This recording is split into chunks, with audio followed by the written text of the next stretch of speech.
Baik, Bapak Ibu sekalian, selamat pagi. Assalamualaikum warahmatullahi wabarakatuh. Salam sejahtera untuk kita semuanya.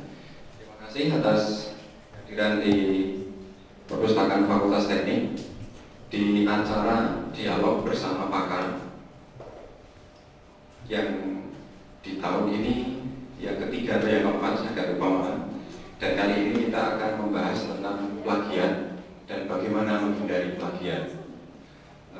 Kalau kita lihat di samping kiri kanan kita, mungkin pernah browsing di internet, pernah menemukan kasus plagiat yang bagi saya agak luar biasa, itu di dua universitas negeri Jawa dan luar Jawa. Mungkin Bapak Ibu pernah melihat, itu hampir sama persis.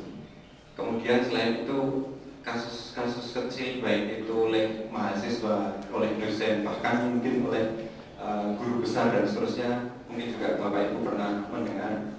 Nah, kita hari ini akan tamu Bapak Insinyur PhD. Beliau adalah staf pengajar di Departemen, masih sering keliru Pak, jurusan terus, Departemen Teknik Mesin dan Industri Fakultas Teknik UGM. Bersama beliau nanti sampai pukul 11 kita akan berdiskusi tentang plagiat dan segala hal tentang plagiat. Bapak Ibu yang dari rumah mungkin sudah punya pertanyaan, silakan nanti bisa ditanyakan kepada beliau. Kemudian acara ini santai, tidak ada Pak Dekan di sini membuka acara ini. Jadi ya seperti inilah Perpustakaan Fakultas Teknik, kita santai teman-teman ke sini. Saya berharap sih teman-teman dan kami pustakawan itu kayak teman saja, jangan ada jarak di antara kita. Langsung saja saya kira kita hanya sampai pukul 11. Pak Bagio, saya persilakan untuk memulai acara. Monggo. Atur nuwun. Terima kasih. Assalamualaikum warahmatullahi wabarakatuh. Selamat pagi, salam sejahtera buat kita semua. Pertama-tama ini sedikit ralat mungkin diskusinya. Ini bukan diskusi bersama pakar, tapi diskusi bersama teman. Tapi teman aja bersama pakar. Pakar itu rasanya jadi tua banget gitu. Perasaan saya masih muda gitu ya. Saya akan seumuran dengan rekan-rekan semua ini di sini. Jadi nama saya Subagio. Ini materi tentang bagaimana menghindari plagiarisme sebenarnya sudah ketiga kali saya sampaikan di ruang ini. Cuman memang hari ini ada yang spesial. Biasanya saya duduknya di sana pakai TV itu, tapi terus terang hari ini dipindah gitu ya. Sehingga istilahnya inovasinya adalah materi lama, ruangan baru. Karena materi ini memang kami susun tahun 2013 waktu pertama kali, dan ini sebenarnya juga kami bertiga, saya sendiri dan dua teman, jadi saudara Yosefin Suharyanti sama Tripandi Lasalewu gitu ya. Ini teman-teman sedang ambil S3 di tempat kami. Moga-moga tahun ini atau tahun depan bisa lulus gitu ya, karena sudah ini tahun ketiga kan. Karena memang kalau di tempat saya biasanya di saya sendiri, teman-teman yang ambil S3 dengan saya biasanya pertama kewajibannya adalah presentasi tentang bagaimana menghindari plagiarisme ini ya. Karena cukup banyak hal-hal terkait plagiat itu bukan karena niatnya mau plagiat, tapi karena tidak tahu. Nah, cara yang paling sederhana membuat kita tahu itu suruh ngajar, suruh cerita. Jadi sama, saya dengan teman-teman saudara ini sama. Nah, kita lagi belajar, mari kita belajar sama-sama terkait bagaimana cara menghindari plagiarisme. Nah, hari ini kita akan bahas, mungkin nanti saya presentasi sekitar berapa? 1 jam kurang dikit ya, bukan sampai 1 jam, sebentar aja. Terus saya berharap pertanyaannya banyak. Syukur banyak yang bisa saya bawa pulang, saya pikir lagi karena saya nggak bisa jawab sekarang gitu. Artinya Bapak Ibu sekalian mantap-mantap gitu ya pertanyaannya. Nah, nanti mohon kalau misalnya ada hal yang tercecer yang mau masih ditanyakan, saya welcome.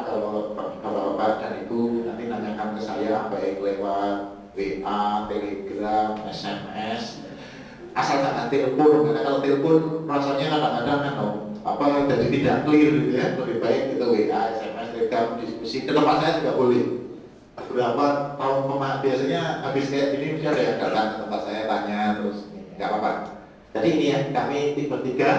Terus materi ini karena tadi sifatnya adalah kita untuk belajar sehingga memang kita ambil dari banyak tempat dan misalnya yang paling banyak kita ambil Purdue University Online Writing Laboratory. Ini mungkin buat Bapak Ibu yang misalnya sedang kuliah S3, S2 atau bahkan yang berniat mau menulis, ini salah satu tempat yang bagus untuk belajar bagaimana menulis.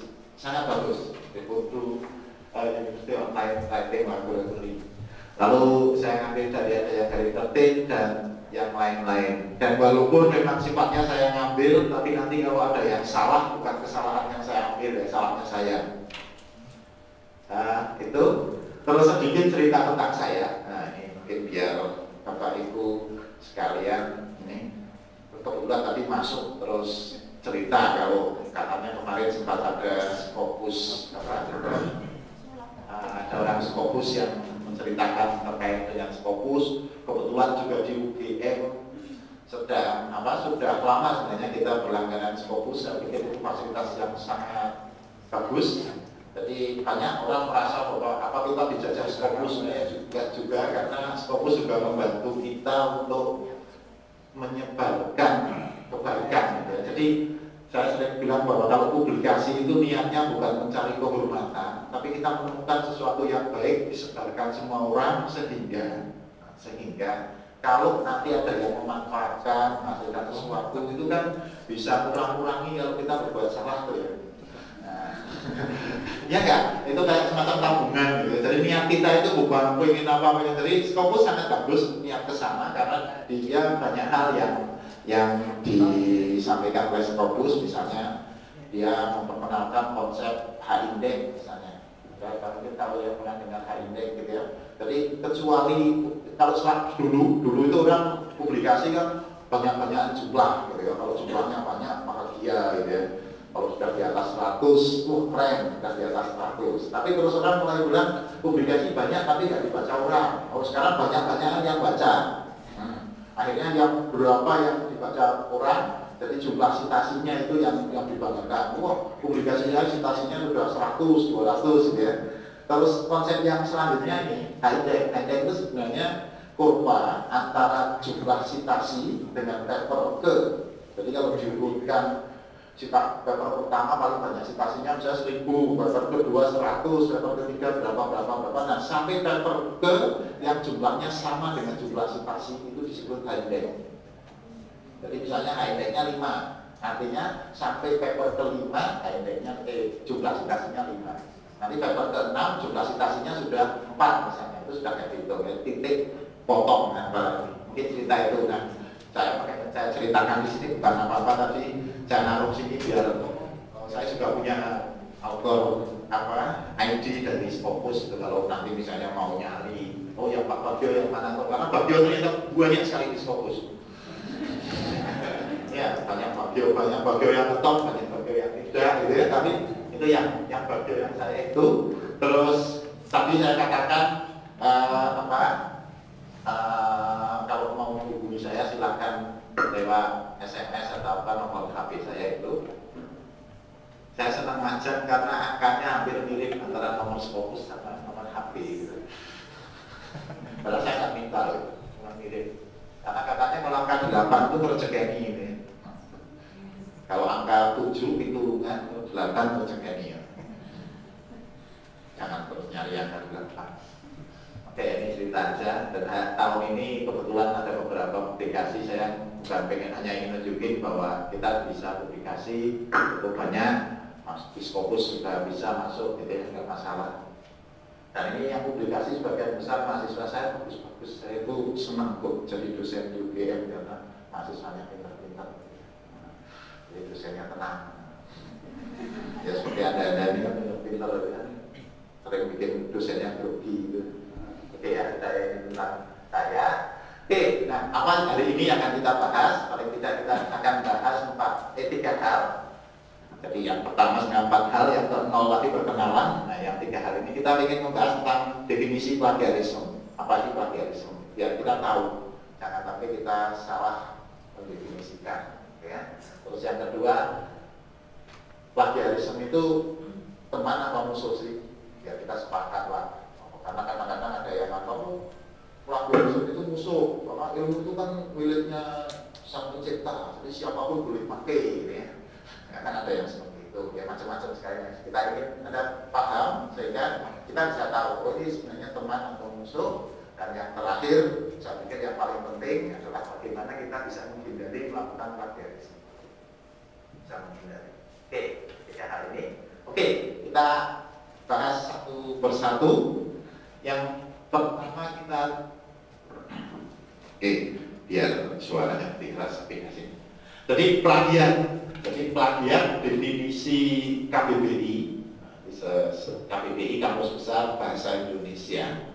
Itu plagiat adalah pengambilan karangan atau pendapat orang lain dan menjadikannya seolah-olah karangan sendiri. Jadi kata kuncinya sudah di situ. Seolah-olah karangan sendiri padahal pendapat orang lain. Pendapat orang lain bisa apa saja, bisa sudah tertulis, bisa karena kita ngobrol gini, ternyata pendapatnya keren. Nah, karena pas ngobrol nggak kedengaran orang lain, terus kita ngomong, seolah-olah jadi pendapat kita itu termasuk plagiat. Bahkan yang mengerikan adalah kalau Anda nggak ngomong, sekarang kan lagi tren WA ada ya, tren Mas Mukidi itu kan ramai sekali. Nah itu kalau ada kiriman langsung ada copy send gitu, sehingga seolah-olah yang menerima itu menganggap Anda yang bikin. Itu masuk plagiat. Jadi intinya sebenarnya membuat seolah-olah orang lain jadi nggak tahu seolah-olah itu punya kita. Itu kata kunci plagiat. Jadi maka kita bisa ngambil pendapat orang, bisa menggunakan pendapat orang, tapi harus clear, orang itu tahu bahwa itu bukan pendapat kita. Kita hanya menyampaikan, bukan mengaku-ngaku. Itu kata kuncinya di sana ya, mohon nanti dibiasakan itu. Kalau kita pendapat orang ya bilang aja nggak apa-apa, ya kita mau pendapat orang, gitu ya. Jadi di definisi yang bawahnya juga yang Oxford juga hampir sama. Jadi bagaimana mengambil ide atau kata-kata dan menggunakan seolah-olah menjadi punya kita. Itu kata kuncinya di sana. Jadi kita harus clear mana yang punya kita, mana yang punya orang lain. Dan tidak usah khawatir kalau kita ngomongin pendapat orang lain itu tidak menurunkan harga diri kita kok. Kalau kita tahu banyak, tahu pendapat banyak, kita juga ikut terangkat. Gitu ya. Jadi tidak usah merasa bahwa semua hal harus mempunyai milik kita. Saya bahkan pernah berhati-hati gitu ya. Misalnya kalau kita itu kadang-kadang satu skripsi itu kan nggak ada sintesisnya sama sekali, semuanya sekolah aku semua, tapi ternyata sama, itu kan jadi masalah. Lebih baik dalam satu skripsi atau satu tesis, disertasi, misalnya kita nambah satu alinea, tapi benar-benar baru, benar-benar punya kita. Itu Anda bayangkan kalau setahun dari UGM aja kita meluluskan, misalnya kita kan meluluskan sekitar 10 ribuan ya setahun ini ya, 10 ribu lulusan. Berarti ada 10.000 alinea baru. Kalau 10.000 alinea baru itu benar-benar baru dan bermanfaat, maka Indonesia tidak bakalan kayak kekurangan pengetahuan gitu ya.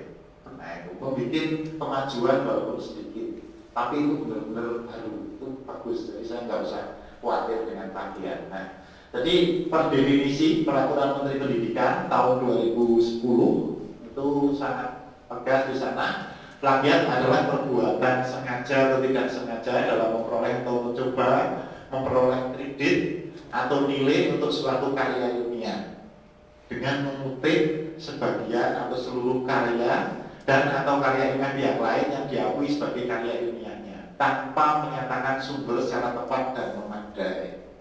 Kata kuncinya juga di situ.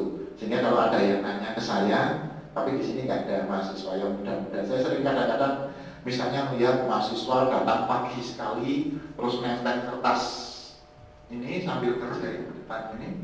Nah, ini lagi ngerjain PR-nya teman. Nah, kita ngerjain. Itu bagian dari plagiat. Karena mengaku pekerjaan temannya sebagai temannya, tapi punya kita. Ya, sebenarnya nggak salah kalau Anda menyebutkan menurut nama temannya, terus Anda kerjakan, itu Anda nggak masuk plagiat. Gitu ya. Jadi kata kuncinya sesimpel itu, sebutkan sumbernya. Dan Anda nggak menurunkan kehormatan itu sebenarnya yang kita mau diajari kan kualitas seperti itu. Jadi kualitas kita menjadi jujur. Katanya awal dari kebaikan itu mulai dengan jujur, gitu kan. Walaupun jujur tidak berarti telanjang, tapi jangan bohong, gitu kan. Oke, ini ya, saya definisi plagiat. Terus plagiat memang kadang-kadang ada tegas, hitam putih gitu ya. Misalnya ada orang membeli, menyuruh orang lain untuk mengerjakan disertasinya atau masternya. Makanya saya kadang-kadang miris kalau ada dosen ada orang baru lulus S2, S3 terus cerita, wah teman-teman saya itu banyak dibantuin orang lain. Oh, itu mengerikan loh. Sama dengan iklan di jalan-jalan itu, menerima, itu mengerikan itu jelas di sini. Ya, mencuri ide orang lain, meminjam paper orang lain, termasuk nanti misalnya kita ngambil dari kuliah, dari mana itu artikel dari web itu tanpa menyebutkan. Jadi kita boleh mengambil. Jangan merasa bahwa nggak boleh ditutupi. Enggak, kita justru di era sekarang itu sangat-sangat terbuka. Silakan pakai punya orang, tapi tolong bilang ini bukan punya Anda, itu punya orang lain. Gitu. Tolong bilang aja, selesai. Dan kita nggak kurang kehormatannya kok. Saya pernah kuliah di Australia, pernah di Kanada, ya. Sama mereka juga pakai buku, pakai ini. Tapi intinya adalah kita jangan mengakuin aja. Udah pakai dan kita tetap terhormat. Kita tetap tidak kekurangan kehormatannya. Nah, yang sering kita kepleset itu yang di bawah ini.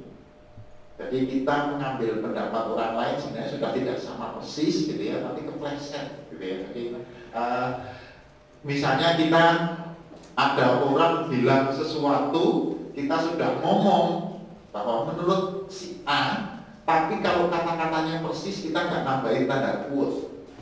Jadi sudah mulai mencantumkan di belakang sumbernya ini, tapi tidak ditaruh quote. Jadi nanti kita tunjukkan bahwa menaruh quotation itu penting sekali, karena kalau kita sama persis, satu kalimat sama persis, nggak dikasih quotation, walaupun sudah menyebutkan sumbernya, tetap disebut plagiat. Jadi kalau sama persis harus dikasih sumbernya, tidak boleh tidak boleh terus seolah-olah kita melakukan parafrasing. Itu kadang-kadang kita sering terjebak di sana. Apalagi kalau kita menerjemahkan. Nah, itu kan disuruh parafrasing enggak, yang dilakukan bahasa Inggris translate pakai Google plug selesai gitu. Itu kena. Jadi harus, walaupun sudah ditaruh sumbernya, tapi cara mengquote-nya tidak proper. Sebenarnya alasannya sederhana ini Bapak Ibu sekalian.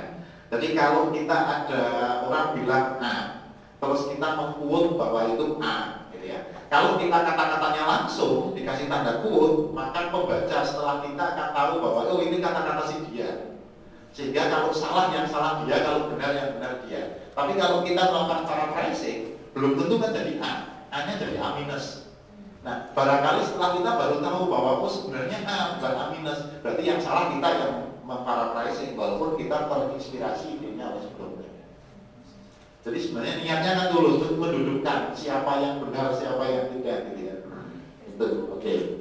Itu. Nah, jadi plagiarisme adalah klaim yang dilakukan seseorang dengan sengaja maupun tidak bahwa sesuatu karya yang bukan karyanya adalah karyanya, gitu ya. Ya dari tadi pokoknya intinya ngakuin punya orang lain. Kita open bilang, wah ini bukan punya saya kutip, selesai kok sebenarnya. Selesai, jadi nggak perlu. Oke, nah terus ada 3 hal yang penting terkait dengan plagiarisme. 4 ya, 1, 2, 3, 4. Dan ini sangat-sangat penting. Yang pertama adalah kita harus paham bagaimana caranya melakukan citation, quotation.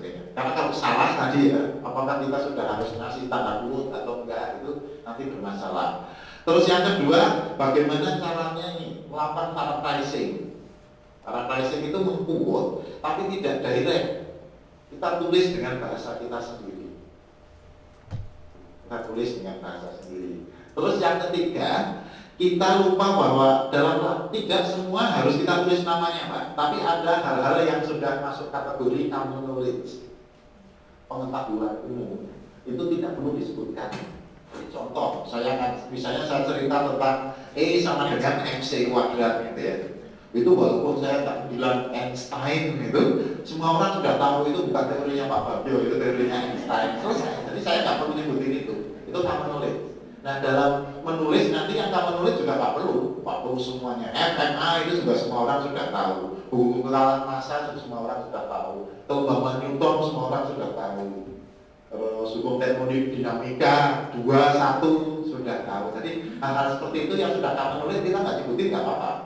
Karena orang sudah tahu sebenarnya kata kuncinya kan biar orang lain tidak anggap itu karyanya, ya selesai. Kan kehormatannya biar tetap pada yang berhak gitu ya. Terus ini banyak ini kejadian ini recycling old papers. Jadi misalnya contoh sederhana, kita presentasi di suatu presentasi ternyata papernya keren, bagus, terus didatangi jurnal. Pak, papernya kok bagus, saya muat di jurnal, saya mau nggak? Mau, tapi jurnalnya papernya tinggi gitu kan, keren mau. Nah, kita lupa ketika publish di jurnal kita nggak menyebutkan bahwa papernya pernah dipresentasikan itu nggak boleh, itu termasuk plagiarisme. Tapi kalau kita sebutkan paper ini pernah dipresentasikan di sini, oke, nggak apa-apa. Pahit itu praktek normal.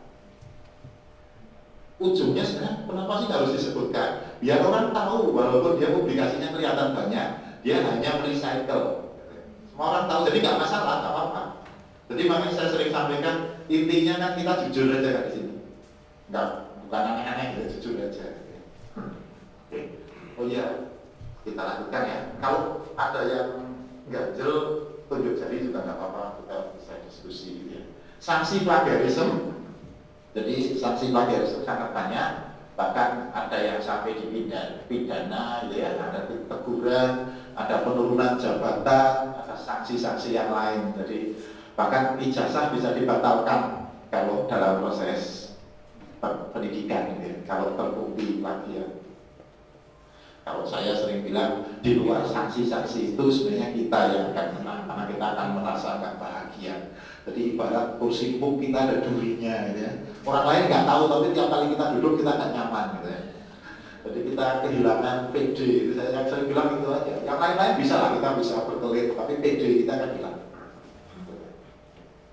Oke, nah tadi contoh sanksi, gelar akademik bisa dicabut, status akademik ya, misalnya profesor gelar bisa dicabut, kalau jurnal bisa dicabut, akreditasinya oleh Dikti, gitu. Tapi itu sih urusannya Dikti ya. Kalau yang nanti credit point juga bisa dikurangi. Terus kenapa sih kita tidak boleh plagiarisme? Tadi saya sudah menyinggung-nyinggung, tapi intinya ini saya pikir banget. Jadi saya itu sering sering berpikir kan ada di satu agama itu cerita bahwa kalau kita belajar ilmu kita ditempatkan tempatnya lebih tinggi dari yang lain, dan yakin Bapak Ibu sekalian akan menikmati itu gitu ya. Nah intinya kalau belajar ilmu apa? Ya ini kita berlomba-lomba untuk melakukan kebaikan gitu ya. Jadi jangan menipu orang lain. Udah lari aja berlomba-lomba, nanti kan siapa yang menikmati dunia akan sejahtera. Jadi kalau kita berlomba-lomba dengan kebaikan, ini teman yang mengerjakan, kita ambil tapi kita recognize dengan baik, kita bilang terima kasih gitu ya. Menyebut itu kan bilang terima kasih sebenarnya. Oh keren, gitu ya. Sehingga kita akan makin sejahtera. Terus yang kedua, tadi saya sudah jelaskan bahwa plagiarisme itu kalau terjadi menghambat kreativitas dan inovasi. Dunia kita kan dunia kreativitas. Bahkan kadang-kadang kreativitas kita keluar karena melihat kreativitas orang lain. Nah, ketika kita main plagiarisme, orang itu akhirnya ingin mengungkapkan kreativitinya jadi nggak nyaman. Nanti kalau jutek orang gimana? Saya nggak dapat apa-apa, sengsara. Akhirnya lambat pertumbuhan itu. Sehingga plagiarisme itu justru menghambat kemajuan karena kita menghambat kreativitas. Orang merasa, wah, kok saya nggak dihargai gitu ya. Coba bayangkan kalau Anda misalnya membayangkan ini ada seseorang, Anda misalnya bantu dia melakukan sesuatu, dia terus ngetok di mana-mana seolah-olah idenya cemerlang, padahal Anda yang bikin, terus Anda nggak direkognize. Anda besoknya lagi, nggak mau saya keluarkan ide yang bagus gitu kan. Jadi menghambat kemajuan. Terus yang terakhir yang sangat penting adalah plagiarisme dianggap sebagai perilaku yang tidak berbudaya. Jadi ya maaf kalau di Jawa itu kadang-kadang kita bilang kalau ada anak kecil atau ini kan disebut belum jowo. Nah ini kalau plagiarisme disebut belum sekolah, belum menjadi masyarakat ilmiah, belum terdidik gitu ya. Jadi kalau ada anak kok masih kayak gitu, itu memang belum ilmiah, belum terpelajar gitu ya. Kan kita sedih banget lah hidupnya gitu. Masa sudah pendidikan S2, S3 masih dianggap nggak terpelajar gitu. Kalau zaman dulu belum makan sekolahan gitu. Kan yang malu dong, makanya kita harus belajarlah dengan baik menjadi orang budaya gitu ya. Nah dengan hati, jadi plagiarisme itu nanti ujungnya ke hak kekayaan intelektual, maka akan memacu kreativitas tadi. Terus kita juga calon konsumennya akan menikmati ya. Jadi kita ketika bikin sesuatu yakin bahwa konsumennya ada 200 juta orang Indonesia misalnya, kita akhirnya bisa bekerja keras, maka pemakmuran di tangan. Makanya saya sering bilang memikirkan plagiarisme itu bukan batu rintangan ya, tapi batu loncatan. Bedanya kan cuma cara berpikirnya aja ya. Sama aja batu. Kita bisa loncat, kita bisa menganggap itu hambatan. Oke. Nah, tadi sudah ya. Jadi pengguna apa saja yang masuk plagiarisme tadi sudah kita bahas. Jadi penggunaan gagasan, proses hasil, rangsangan, gambar, tulisan ini tanpa mencantumkan sumbernya. Kecuali common knowledge ya, ada tadi pelajari common knowledge itu apa. Terus kita ngutip kata demi kata, tetapi sudah mencantumkan sumbernya, tapi kita ngutip kata demi kata tanpa kaku, itu juga plagiat. Terus menulis para pricing tidak layak, jadi mencantumkan sumbernya, tetapi sebenarnya dia masih persis. Hanya minim sekali. Terus gambar atau apa tidak mencantumkan sumbernya, terus mencantumkan karya sendiri berulang tanpa kasih tahu. Jadi intinya tidak jujur lah. Karya bisa berupa publikasi, karya tak terpublikasi. Ini yang kadang-kadang orang ini juga masuk. Jadi misalnya tugas, ya kan? Ngobrol, private communication itu kadang-kadang masuk gitu. Dan itu yang bisa hanya kejujuran. Saya punya tadi lupa saya cantumkan. Saya punya cerita gini. Saya kuliah S3 itu masuk 94, lulus tahun 97. Lama ya. Saya dengan pembimbing saya kebetulan punya pembimbing 3. Yang pertama, Prof. Nick Standish itu saya adalah mahasiswa S3 terakhirnya. Ya beliau sudah tua, sudah pensiun. Yang kedua, yang dikenal itu sedang manusianya. Terus yang satu lagi, Jack Brook, itu profesor juga, itu yang paling muda. Saya mahasiswanya Jack Brook yang pertama untuk mahasiswa S3. Jadi yang satu ada dosen saya sangat muda, yang satu sangat tua. Nah, saya punya cerita menarik. Saya sama beliau itu sama Pak Jack Brook ini, kalau diskusi apa itu sering terus kita nulis. Kita sama-sama punya catatan gitu ya. Begitu nulis, saya sampai sekarang masih senang peringatkan dia itu apa. Dulu saya sempat kaget. Kalau dia kamu tanda tangan sini. Di catatannya dia tanda tangan gitu. Tapi ternyata saya dulu apa gunanya? Tapi gunanya banyak. Ternyata beberapa ide yang tahun-tahun itu tahun 97 ini. Itu kalau misalnya keluar dikerjakan mahasiswa lagi, ternyata dulu bisa dipakai lagi, itu kan bisa publish. Sehingga iya tetap masih masuk. Jadi bulan Agustus ini satu paper kami, saya Jack-Brook, mahasiswanya dia orang India gitu, terus ini muncul di salah satu jurnal di Amerika, ya nama saya masih ada gitu ya. Dan itu saya pikir oh iya ya, ternyata ada gunanya kita nyatet. Karena kadang-kadang kita lupa, pas nyatet itu sudah bertahun-tahun, 2097 sekarang 2016 ya, berapa tahun?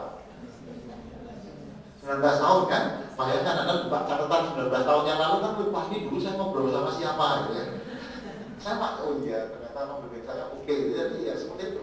Saya kadang-kadang mikir oke, kita kadang-kadang harus punya keterampilan sekolah tadi ya, terpelajar.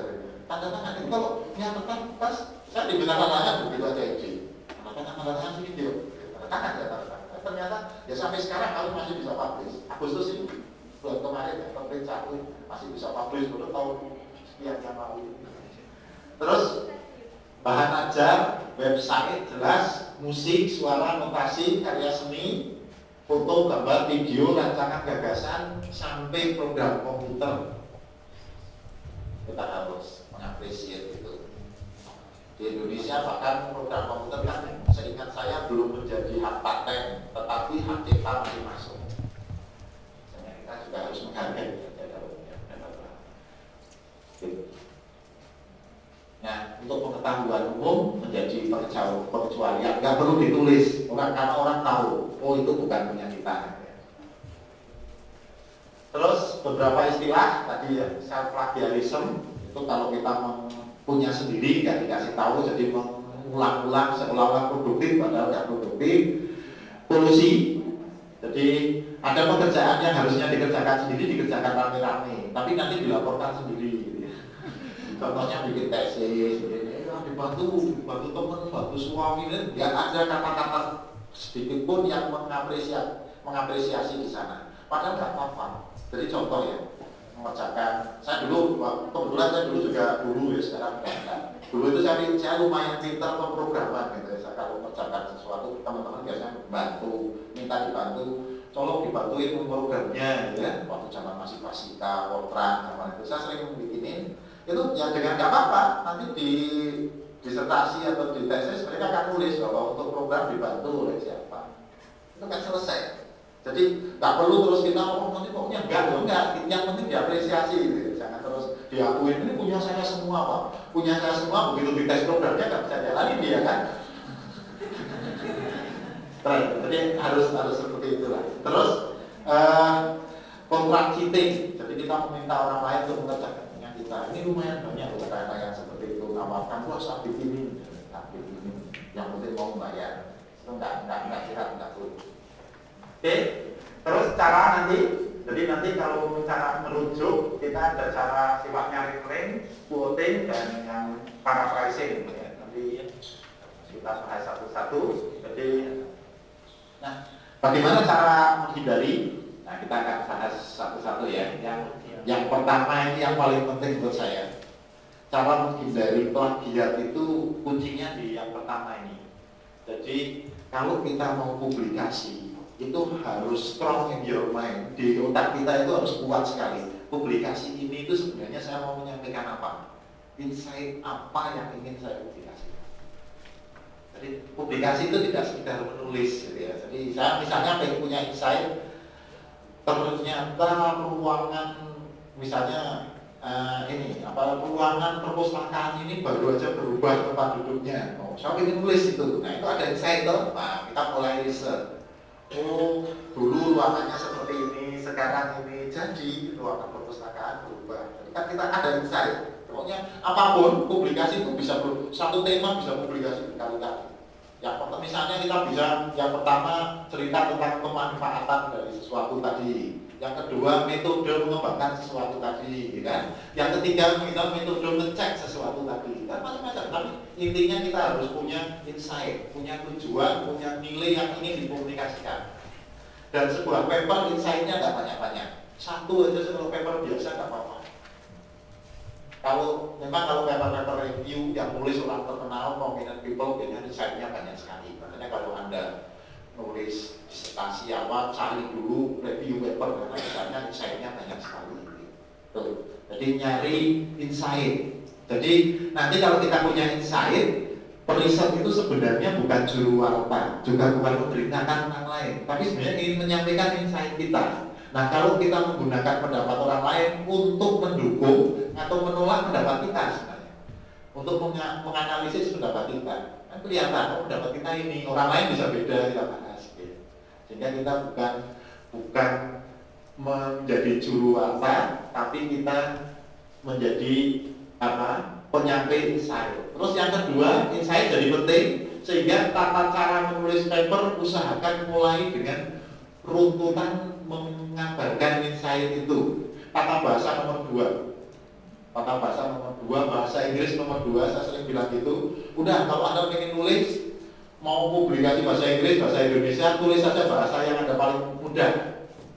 Nggak usah mikir tata bahasa dulu, tulis dulu. Kalau sudah clear, oh sudah kecakek itu juga yang baru mulai Anda mengubah bahasanya, tata bahasanya. Karena yang penting justru isinya. Karena kadang-kadang orang ada yang terbalik.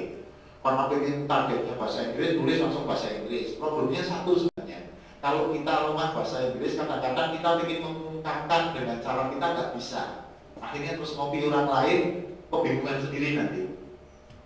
Jadi kita lebih fokus ke desain. Nah, kalau pesan yang lain-lain itu tadi, nulis itu butuh preparasi, gitu ya, tidak bisa sesaat, butuh waktu, butuh effort, gitu ya. Jadi ini dari bagaimana kita menulis, jelas Anda harus punya plan, ya, punya rencana, mau nulis apa, insight apa, harus clear di sana. Terus yang kedua, Anda harus punya tempat untuk bekerja. Believe me, kalau nulis serius ya, kita nggak bisa diganggu. Jadi kadang-kadang lagi idenya lagi cemerlang banget, nggak ditulis, nanti kalau datang lagi sudah nggak cemerlang. Banyak penulis-penulis besar yang mengajarkan bagaimana caranya menulis. Di Indonesia pun ada, misalnya tokoh, ada penulis wanita yang bilang bahwa dia punya anak, punya ini, pokoknya kalau anaknya sudah tidur, semua suaminya sudah tidur, dia mulai masuk ke kamar, mulai ngetik sampai pagi, bisa seperti itu. Kalau Raditya Mulya ya, Aditya Mulya, yang Ajika, apa namanya siapa? Raditya Jika, yang penulis Kuala Kumal itu cerita bahwa menulis itu seperti engineer, ya. Kalau dia bukan engineer. Engineer itu sebuah robot bisa di-breakdown menjadi hal-hal kecil. Tapi digabung, menulis juga sama. Ternyata bisa di-planning, bisa di-create dengan bagus. Ya. Sama kita rencanakan, cari tempat yang bagus, yang cocok dengan kita, bisa di rumah, bisa malam hari, bisa siang, whatever. Tapi yang paling spesial, kalau mahasiswa S3 biasanya kalau di UGM kan sudah punya tempat ruangan ya. Cintai ruangan itu, Anda nulis di sana. Terus kita mulai mendefinisikan, kita nulis untuk siapa? Untuk jurnal, untuk seminar, untuk ini, clear, terus bikin catatan. Terus create topik ide, kita ngomong topiknya dulu, ide-idenya dulu, jangan detail dulu. Nah setelah itu perlu waktu, biasanya kalau saya bilang ini istirahat saat, apakah sudah masuk akal kayak ini? Karena kadang-kadang kalau kita masuk utuh-utuh itu ada yang kelewatan, ada ini. Nah baru kita tulis draft pertama setelah tabidin. Jadi tapi sudah clear mau ngomong apa. Jadi karena cukup sering ini penyakit, bukan penyakit sebenarnya. Saya kadang-kadang sering diminta uji juga, misalnya mahasiswa S1 atau S2 yang tidak ditulis depannya dulu ini. Masalahnya nanti gini, contohnya di skripsi, karena nulis skripsi semua kan, pendahuluannya itu tujuannya sudah bilang mau ngapain, begitu dicek di kesimpulan beda. Itu kelihatan kalau ditulisnya itu belum punya kerangka utuh dulu baru nulis, tapi pendahuluan selesai ke depan, jadi akhirnya nggak utuh. Nah ini penting untuk dibikin utuh dulu gitu ya. Terus dibaca, direvisi lagi, revisi gitu ya. Nggak usah takut. Jadi satu tulisan yang bagus itu kadang-kadang bisa 5-10 kali itu nggak apa-apa. Oke aja gitu ya.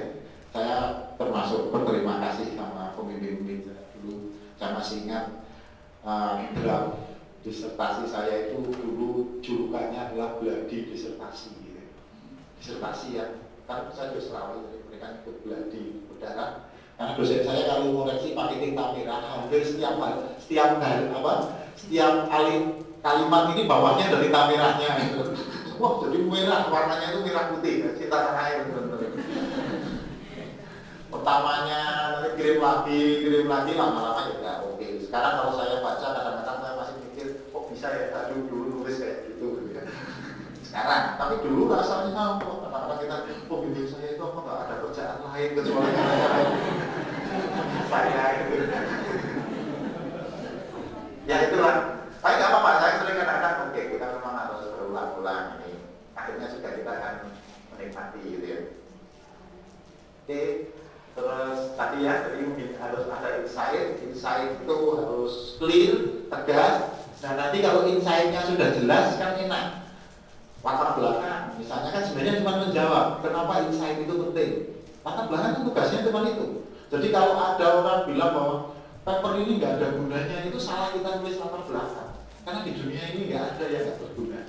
Ya kan? Kata almarhum Yainuddin Nursi kan nyamuk pun berguna kan. Nah ya, jadi nggak ada yang nggak berguna. Cuma salah kita menyampaikan aja karena orang menganggap ini nggak berguna. Sehingga latar belakang itu sebenarnya kenapa itu penting, itu latar belakang. Terus yang kedua di tinjauan pustaka itu sebenarnya ini kita ingin menyampaikan apakah yang kita anggap penting belum pernah dibahas orang lain, ataupun kalau dibahas orang lain belum sampai seperti yang kita maksudkan. Itu latar belakang. Apa kata tinjauan pustaka ya. Terus tinjauan pustaka juga kalau sudah dijawab belum tuntas, itu juga tinjauan pustaka saya kita gitu ya. Terus nanti di dasar teori kalau sudah tadi orang sudah clear, oke, itu memang penting, kita akan jawab bahwa ketika insight kita itu mempunyai pijakan teori yang tepat. Itu kunci dasar teori. Sehingga Anda harus bedakan daftar tinjauan pustaka sama dasar teori. Kalau tinjauan pustaka itu sifatnya kan negatif dalam tanda petik, gitu ya. Negatifnya adalah kita mencari orang lain sudah membahas tapi belum tuntas. Ujungnya kan itu. Nah kalau teori, saya mau menggunakan pendekatan ini karena ini penting. Nah teori kan itu. Jadi teori itu sifatnya positif. Tinjauan pustaka sifatnya dalam tanda kutip pada negatif. Tidak apa-apa di dalam dunia ilmiah boleh kita menegatifkan ya. Oke. Terus kalau sudah, apakah insight itu dibangun memakai metode yang tepat? Itu metode. Jadi urut-urutan untuk sampai ke Indonesia, mengukurnya dengan alat yang tepat, mengambil dampaknya tepat, ukuran sampelnya tepat, itu kan itu di metode. Terus setelah itu baru kita hasil dan pembahasan. Nah, hasil dan pembahasan. Apa yang kita peroleh dibahas. Nah, membahas sebenarnya sederhana. Yang pertama adalah ketika kita punya hasil, kita kembali lagi buka tinjauan pustaka. Hasil ini sama nggak dengan yang di pustaka? Kalau sama, kenapa bisa sama? Tinggal bahas ini tuh, kenapa bisa sama? Kalau berbeda, kenapa bisa berbeda? Gitu kan? Akhirnya bagus. Jadi kita pembahasan jadi keren gara-gara kita membandingkan dengan pustaka. Jadi pas membahas tadi, maka dasar teori dan pustaka muncul lagi orang-orang. Kita bisa bilang hasil ini sama dengan pendapat si A. Ini bisa sama karena bla bla bla bla walaupun sampelnya berbeda misalnya. Kan bisa bahas sampai sana. Oke, baru kita dalam pembahasan kita juga bahas kelemahannya. Terus terakhir di kesimpulan itu intinya adalah punya kita. Oke. Terus yang terakhir yang nggak kalah pentingnya ini. Kalau Anda nulis kalimat, usahakan kalimat pertama adalah pokok kalimat, dan pokok kalimat adalah pendapat kita. Jangan kalimat pertama malah kutip. Jadi misalnya saya mau bilang bahwa ruangan ini nyaman, nah, itu pendapat saya. Terus baru kita kutip orang.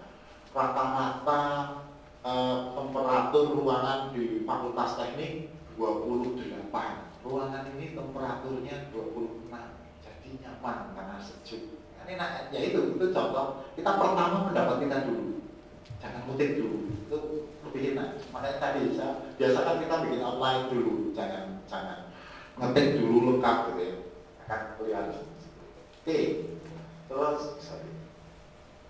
masih menghindari plagiarisme, harus tulis sumbernya jelas, mengutip bukan tanda kutip, paraphrasing harus pakai kalimat sendiri, cara sederhana untuk paraphrasing. Misalnya bahasa Inggris atau bahasa Indonesia, kalau aslinya kalimat aktif bisa jadikan kalimat pasif gitu ya. Itu kan cara-cara kita untuk paraphrasing. Jadi terus nanti semua yang kita kutip dicantumkan di daftar pustaka. Jangan lupa. Dan Anda, ini salah satu yang sering kepleset di teman-teman mahasiswa itu adalah kita tidak baca pustaka aslinya. Kita kutip orang baca dari pustaka. Nah seolah-olah kita baca, itu bahaya itu. Makanya Anda harus tetap cari aslinya, kalau enggak ya Anda sebutkan menurut si A tapi kutipannya dari si B gitu ya. Oke, terus paraphrasing tadi kalau ini mungkin bisa saya bahas. Jadi ini contoh teksnya seperti atas ini. Jadi ada tulisan ini. Jadi kalau di yang sana jadi enggak sumbernya nggak dicantumkan. Ini sumbernya harusnya dicantumkan. Ditulis ini salah. Nah, nyantumkan sumbernya harus ada di dalam pustaka sama di dalam. Oke, terkait dengan ini saya ingin kalau Anda menggunakan istilah references atau daftar pustaka, maka artinya jumlah pustaka yang ada di dalam teks sama persis dengan yang ada di dalam daftar pustaka. Nggak boleh beda, harus 1:1. Tapi kalau Anda menggunakan istilah bibliografi atau daftar bacaan, maka jumlah pustaka yang ada dalam daftar bibliografi bisa lebih banyak daripada dalam teks. Nah, yang salah adalah jika jumlah dalam daftar pustaka lebih sedikit dari dalam teks, itu salah. Tapi bisa lebih banyak, karena kalau lebih banyak pakailah bibliografi, bukan daftar pustaka. Ini sudah ada salah. Ini kalimatnya clear, tegas. Kalau ditulis ulang seperti ini, satu alinea ini kan tegas, ditulis sama persis, tidak dikasih tanda kutip. Kalau ditulis sama persis, jangan lupa kasih tanda kutip. Oke, saya lanjutkan. Nah, ini juga masih sama. Nanti materi ini bisa menghubungi perpustakaan teknik untuk ngambil. Cara practicing kita bisa pakai sinonim, pasif menjadi aktif. Jadi sekarang Anda sudah dibantu oleh Microsoft Office. Zaman saya belum, gitu ya. Saya masih punya kamus Thesaurus, punya kamus, gitu ya. Jadi setiap kita bikin itu bukanya ke Thesaurus. Kata-kata yang sama apa? Nah, cara kita untuk practicing. Nah, sekarang kan Anda harusnya terampil menggunakan Thesaurus yang ada di Microsoft Word. Jadi kalimat yang sama, kata-katanya kita ubah. Jadi tampilan itu penting. Sinonim itu jadi penting. Jadi pelajaran bahasa jadi penting. Terus aktif menjadi pasif, ya, kutipan langsung menjadi tidak langsung. Nah, cara practicing yang penting pertama ini baca sumber berkali-kali sampai kita paham benar. Jadi jangan baru baca pertama sudah langsung kutip. Kalau tahu ada salah memahami. Terus yang kedua, cari kata kuncinya, dan kata kuncinya dicari sinonimnya, terus baru kita tulis, gitu ya.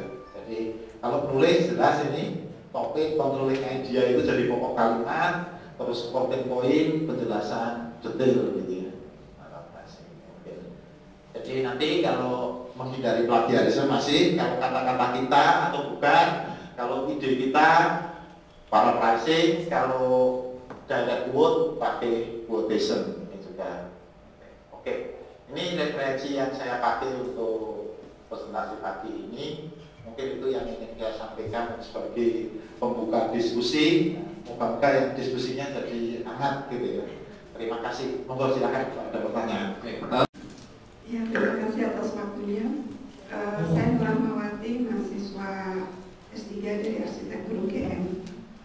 Begini Pak, dari jurusan teknik arsitektur itu kan banyak sekali kutipan gambar Pak ya. Baik itu gambar sketsa tangan maupun sampai dengan gambar yang diolah dalam bentuk foto dan sebagainya. Nah, ini untuk mengambil gambar itu selama ini memang yang umum dilakukan di beberapa mahasiswa itu mereka mengambil gambar begitu saja, kemudian mencantumkan kalau itu dari orang yang disebutkan sumber dari mana. Tapi beberapa waktu kemarin terakhir ini profesor kami mengatakan tidak bisa. Jadi kalau gambar itu ya harus digambar ulang. Gitu. Misalkan kalau hanya skema mungkin digambar ulang gampang ya. Tapi kalau gambar sketsa itu kan digambar ulang susah ya Pak ya. Nah ini jadi itu kesulitan kami yang pertama. Kemudian ketika kita memiliki sumber gambar ataupun bentuk yang lain dalam bentuk skema, kami harus mencantumkan itu sumber itu dokumen penulis atau dokumen peneliti. Kalau itu milik kita sendiri, itu apa yang harus kita cantumkan? Jadi kan judulnya sudah kita masukkan, misalkan gambar rumah gitu, kemudian sumbernya dokumen penulis atau dokumen peneliti. Kan sumbernya dari kita sendiri gitu. Ya, selain tahun juga sudah kita sebutkan di belakangnya. Kemudian yang kedua, Turnitin Pak, saya membaca di situ ada Turnitin Pak ya. Turnitin, program Turnitin.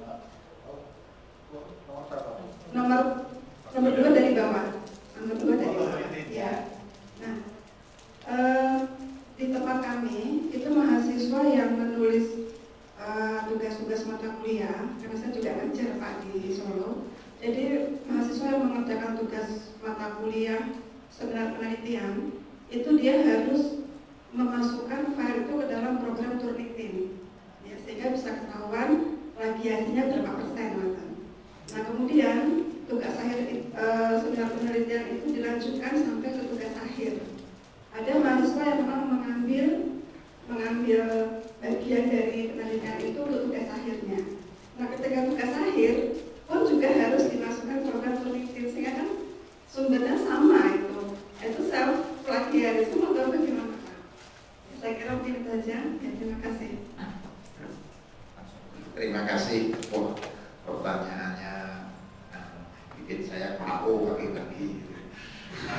Susah semua. Tapi kalau saya coba menjawab. Yang pertama terkait gambar. Ini gambar memang sangat sensitif. Jadi bahkan kalau Bapak Ibu cermati ya, kalau lihat di buku-buku itu bahwa ada gambar yang pernah masuk di jurnal. Di jurnal itu sudah ditulis, penulisnya sama dengan penulis buku. Itu di bawahnya masih ditulis izin sudah didapat dari publikasi jurnal. Karena gambar kadang-kadang kita kan sudah copyright transfer ke publikasi, ini sudah jadi hak milik mereka. Itu memang apa ya? Memang karena sudah menyuntikkan kita harus dapat izin. Memang kalau untuk di kampus itu kan biasanya memang terkait dengan pendapatan finansial gitu. Jadi kalau dipakai ulang ada efek finansial, biasanya kalau lebih karena minta gitu.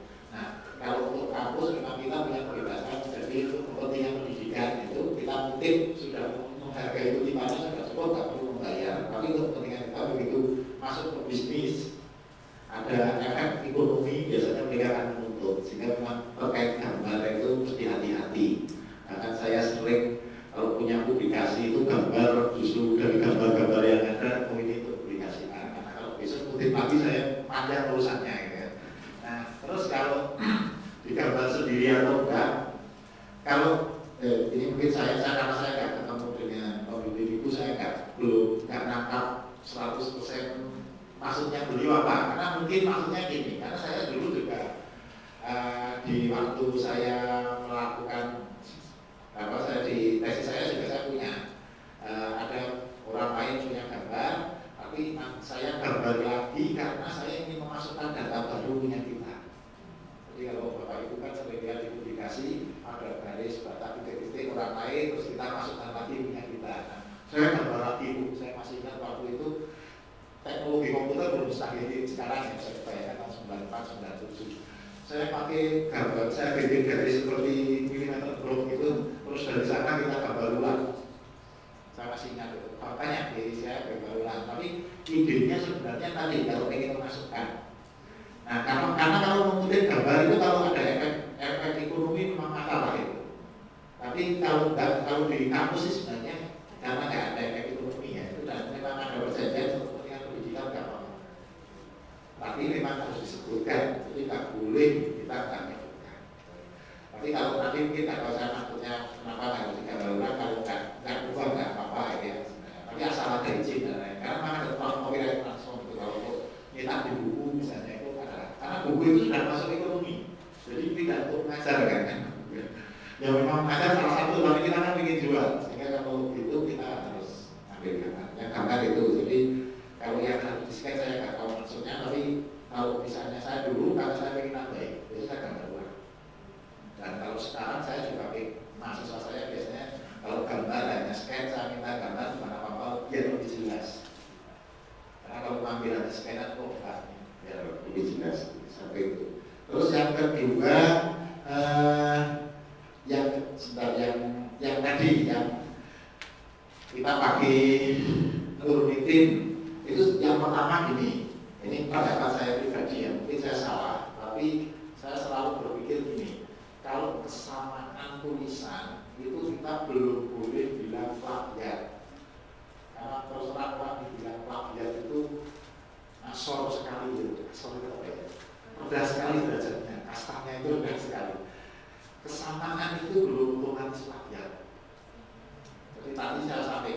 kita ngutip sama persis, dikasih tanda quote, belakangnya ditulis sumbernya, selesai itu sudah, kita nggak ada disebut plagiat.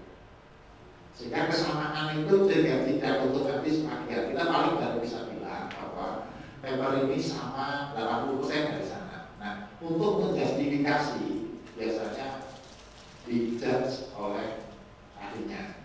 Ada orang kita misalnya baca, oh iya memang ini sama persis dan nggak mencantumkan sumbernya, nggak proper caranya mencantumkan, itu jadi plagiat. Tapi kalau baru sama belum itu. Karena kalau asal kita kasih tanda kutip nama boleh. Nah itu berarti saya sering bilang bahwa software itu oke untuk indikator awal, tapi mau hukum atau ini jangan lupa hadirnya manusia. Ya sama lah kalau di hukum itu kan ada prasangka salah ya. Jadi sebelum dibuktikan jangan dulu dijat. Kan kasihan. Kayak sekarang kasusnya kalau misalnya yang kemarin urusan minum kopi itu nggak bener gitu kan kasihan. Semua orang udah punya prejudis yang nggak bagus kan ya.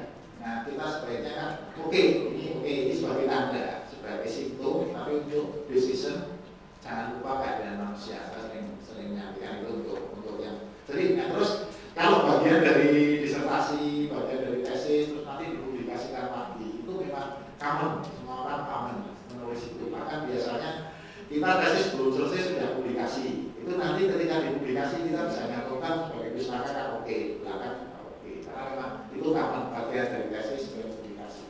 Yang nggak boleh ada tesis, untuk tesis tadi. Jadi kan kita sudah menyatakan bahwa itu belum pernah diajukan. Jadi common. Tapi yang ini sebetulnya ditulis ya, terus yang mana ditulis gambar.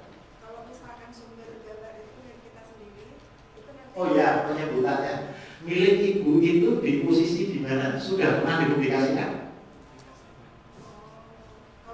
Kalau belum ya memang kita kan publikasikan milik kita sendiri. Ya udah, bapak bisa tutup dokumennya karena memang punya kita kok.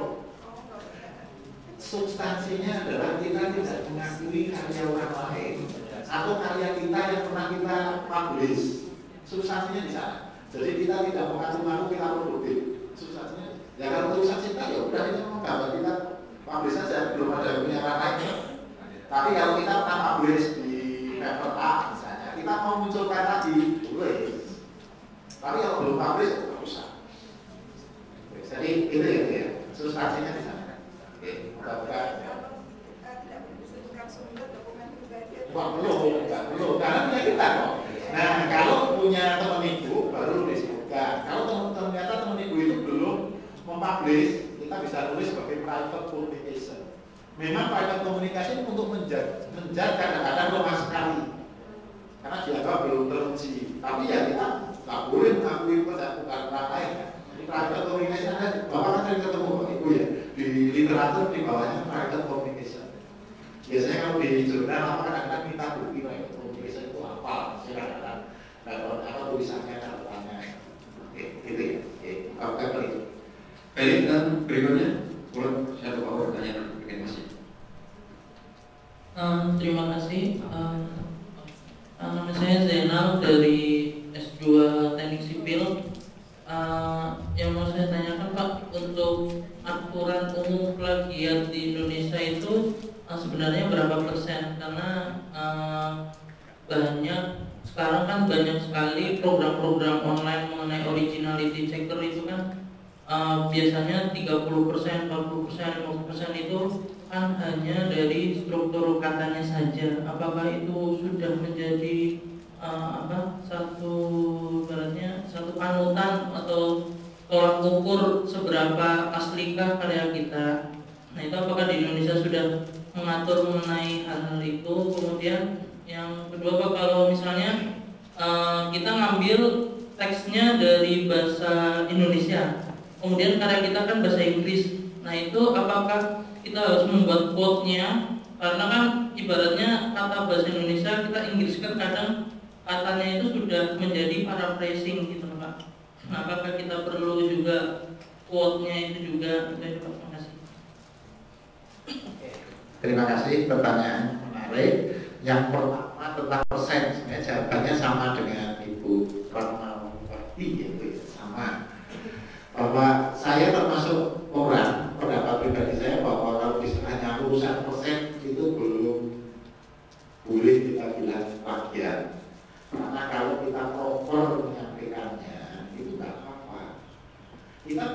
nampilkan satu ayat suci Al-Quran, ini kalau yang muslim, saya muslim, satu surat kita saksikan kan boleh bertemu dan itu kan bagian ya.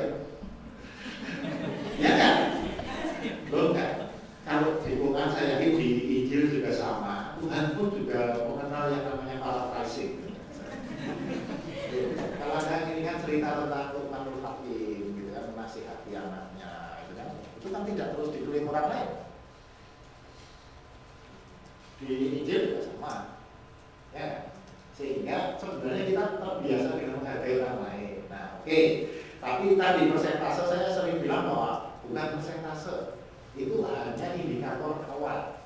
Tolong gunakan itu sebagai dan nyuwun sewu ini saya jangan terus masuk bilang oh dia bagian dibayar karena kasihan ya. Kan belum tentu kalau dia sudah melakukan dengan proper, dengan benar, itu nggak apa-apa. Jadi contoh sederhana, Anda kutip satu buku persis, tapi depannya sudah pakai kata kutip, belakangnya kutip, sebelumnya ditulis. Semua orang begitu baca sudah tahu gitu. Ya udah, karena melihat orang lain tahu. Jadi salah satu yang dijudge sebenarnya adalah di orang lain yang jadi itu apakah si orangnya ada niat untuk mengaku bahwa yang disaksikan itu bukan karyanya, tapi seolah-olah karyanya mencari kudus atau kehormatan dari karya orang lain. Sebenarnya kan yang dilihat itu. Jadi bukan persentasenya, tapi cara menampilkannya, cara menyaksikannya. Sehingga kalau beli nggak apa-apa. Cuma memang itu biasanya jadi indikasi awal. Karena memang salah satu cirinya kalau itu kan sekian persen itu salah satu biasanya, tapi itu indikasi awal, tapi jangan di akhirnya. Sehingga angka 30% berapa persen itu hanya untuk indikasi awal untuk dipelajari lebih detail, gitu ya. Indikasi awal. Nah, saya selalu menekankan kita jangan kejar persen-persennya, tapi kita kejar bahwa tiap kali kita punya paper, begitu ditanya orang, apa sih bedanya paper ini sama yang itu, kita dengan enaknya, oh yang itu kita lagi menceritakan penerapannya. Yang ini metode mengembangkan metodenya. Beda loh. Percobaannya bisa sama, sumber awalnya bisa sama. Kita bisa publish 2-3 paper dari sumber yang itu, tapi sudah clear. Saya mau apa di sana, saya mau apa di sini. Itu yang penting. Jadi bukan persentasenya ya. Karena kalau kesana saya terus terang ada sih beberapa perguruan tinggi yang saya pernah dengar gitu ya. Hanya indikator itu langsung mengejar, menurut saya nggak baik, nggak sehat. Karena memang sebenarnya kita lebih detail. Tapi kalau itu digunakan sebagai indikator boleh ya. Sama kalau ada orang sebenarnya nggak ada yang salah dengan rambut gondrong, bermus kumis panjang gitu ya, tapi terus pakaian cuma capek gitu kan, itu nggak apa-apa jadi indikator awal itu orang sudah tadi ada masalah gitu. Tapi jangan langsung bilang orang bahwa punya masalah ya, nggak boleh gitu ya. Jadi itu hanya indikator awal saja gitu ya. Tapi jangan langsung bilang karena yang saya bukan kata plagiat itu apa di dunia kita itu sangat apa ya? Sangat menyakitkan gitu ya, sangat menyakitkan. Jadi kita gunakan kalimat yang baik gitu ya. Itu mungkin itu. Makanya kalau saya gitu yang Bapak ya Pak. Jadi Bapak untuk mungkin Bapak lebih tahu kalau yang checker yang online itu sebenarnya dia itu patokannya seperti apa, karena saya pernah masuk ke sana padahal kata-katanya sudah saya paraphrasing karena dari Indonesia ke Inggris, tapi di situ tetap tertulis di situ udah plagiat gitu.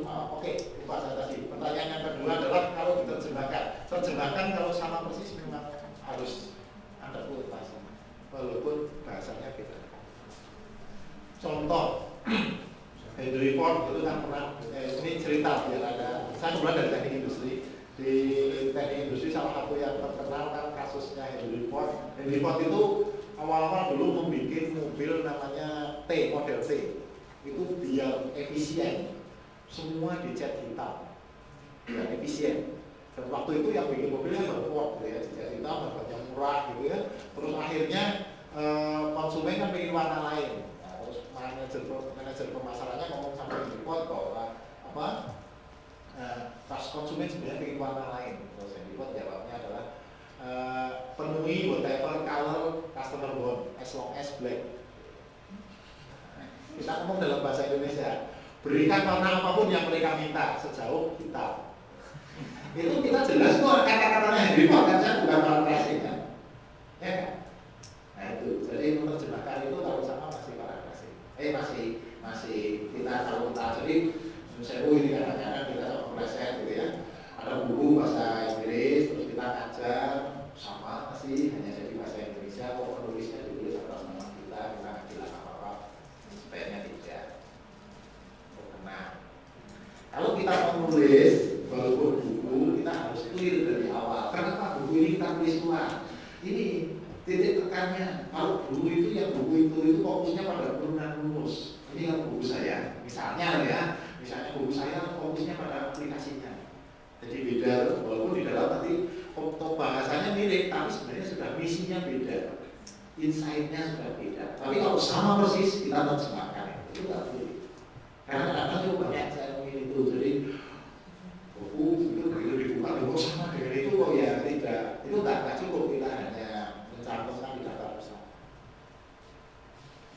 Gitu ya, itu karena jadi menerjemahkan itu ada bedanya menerjemahkan sama paraphrasing, walaupun bahasanya tidak. Itu ya. Oke. Jadi menerjemahkan bukan paraphrasing ya. Bukan. Penanya yang ketiga, nanti Ibu dulu ya Pak.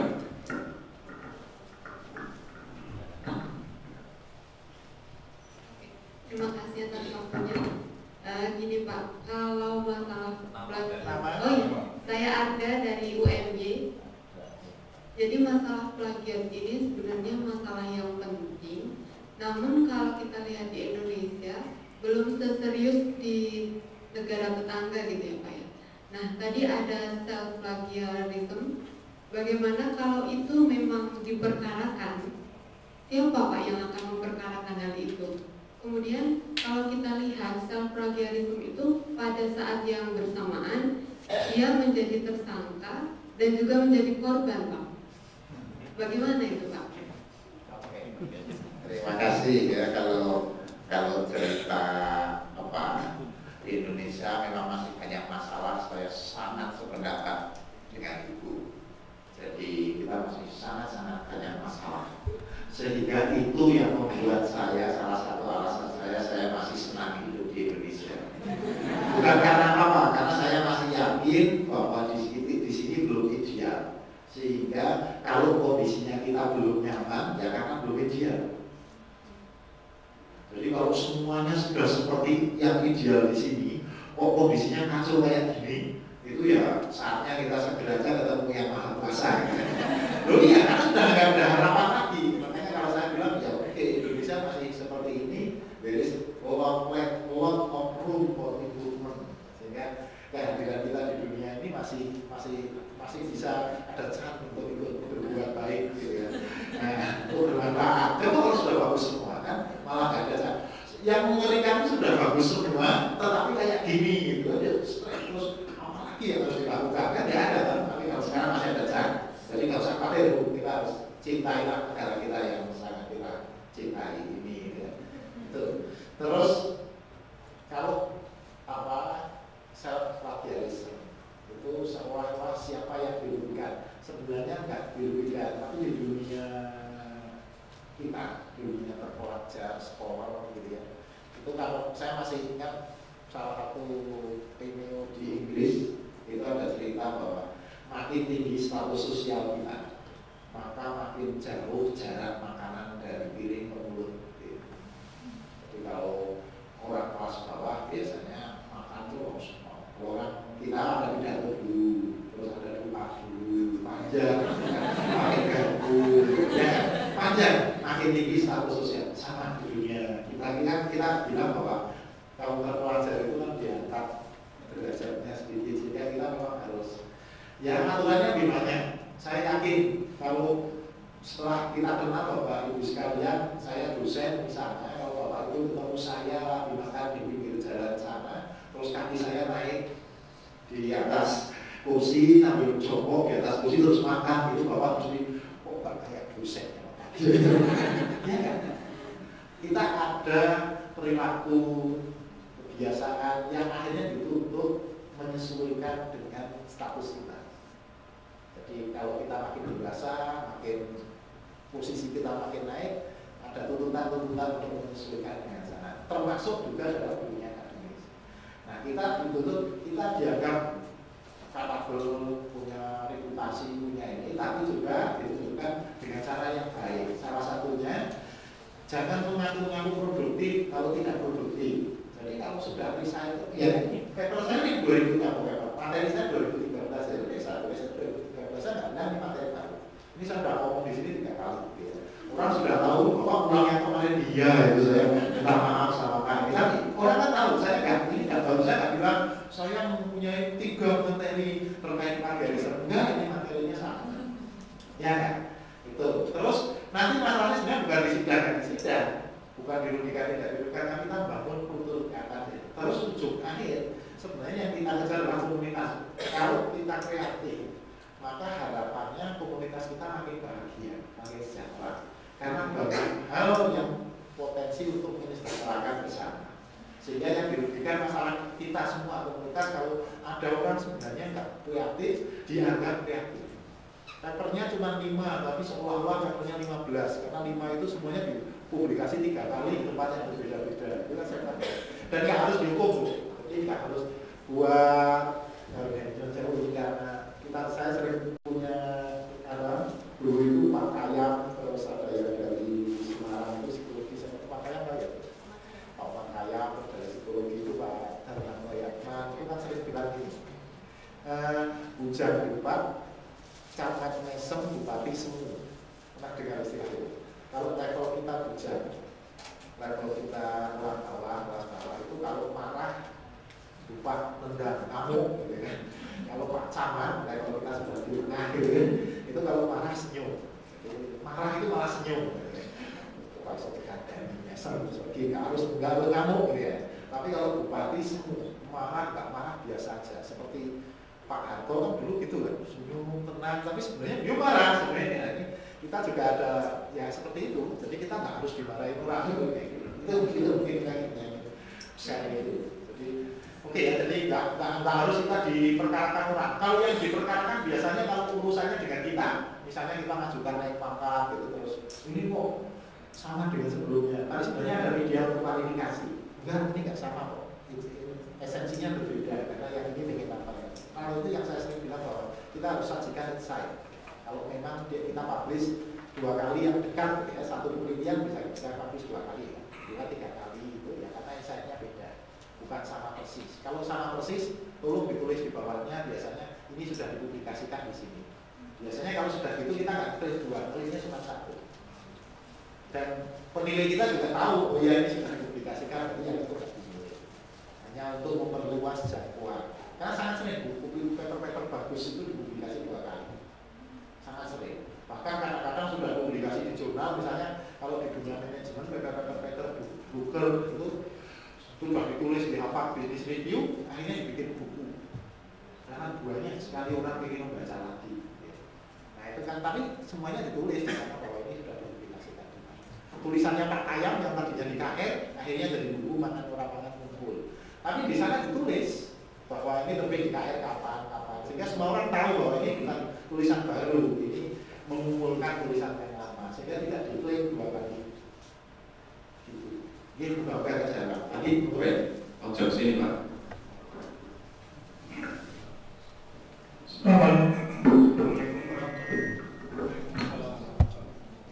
Nama saya Muhammad Dalu dari Pasca Geografi. Di awal tadi sudah disampaikan bahwa ada persamaan yang cukup populer seperti EMC gitu ya. Nah itu yang juga common apa tadi? Common knowledge ya. Nah, misalnya kalau ada persamaan yang sedang berkembang gitu, nah itu sejauh mana kita importnya. Kedua, misalnya juga ada yang namanya yang hybrid gitu, agak dari DNA konfigurasi. Misalnya kita pakai ANN gitu Pak ya, itu kan konfigurasinya agak beda dengan desain kita. Gitu. Nah, kira-kira gimana transportnya gitu Pak? Oke.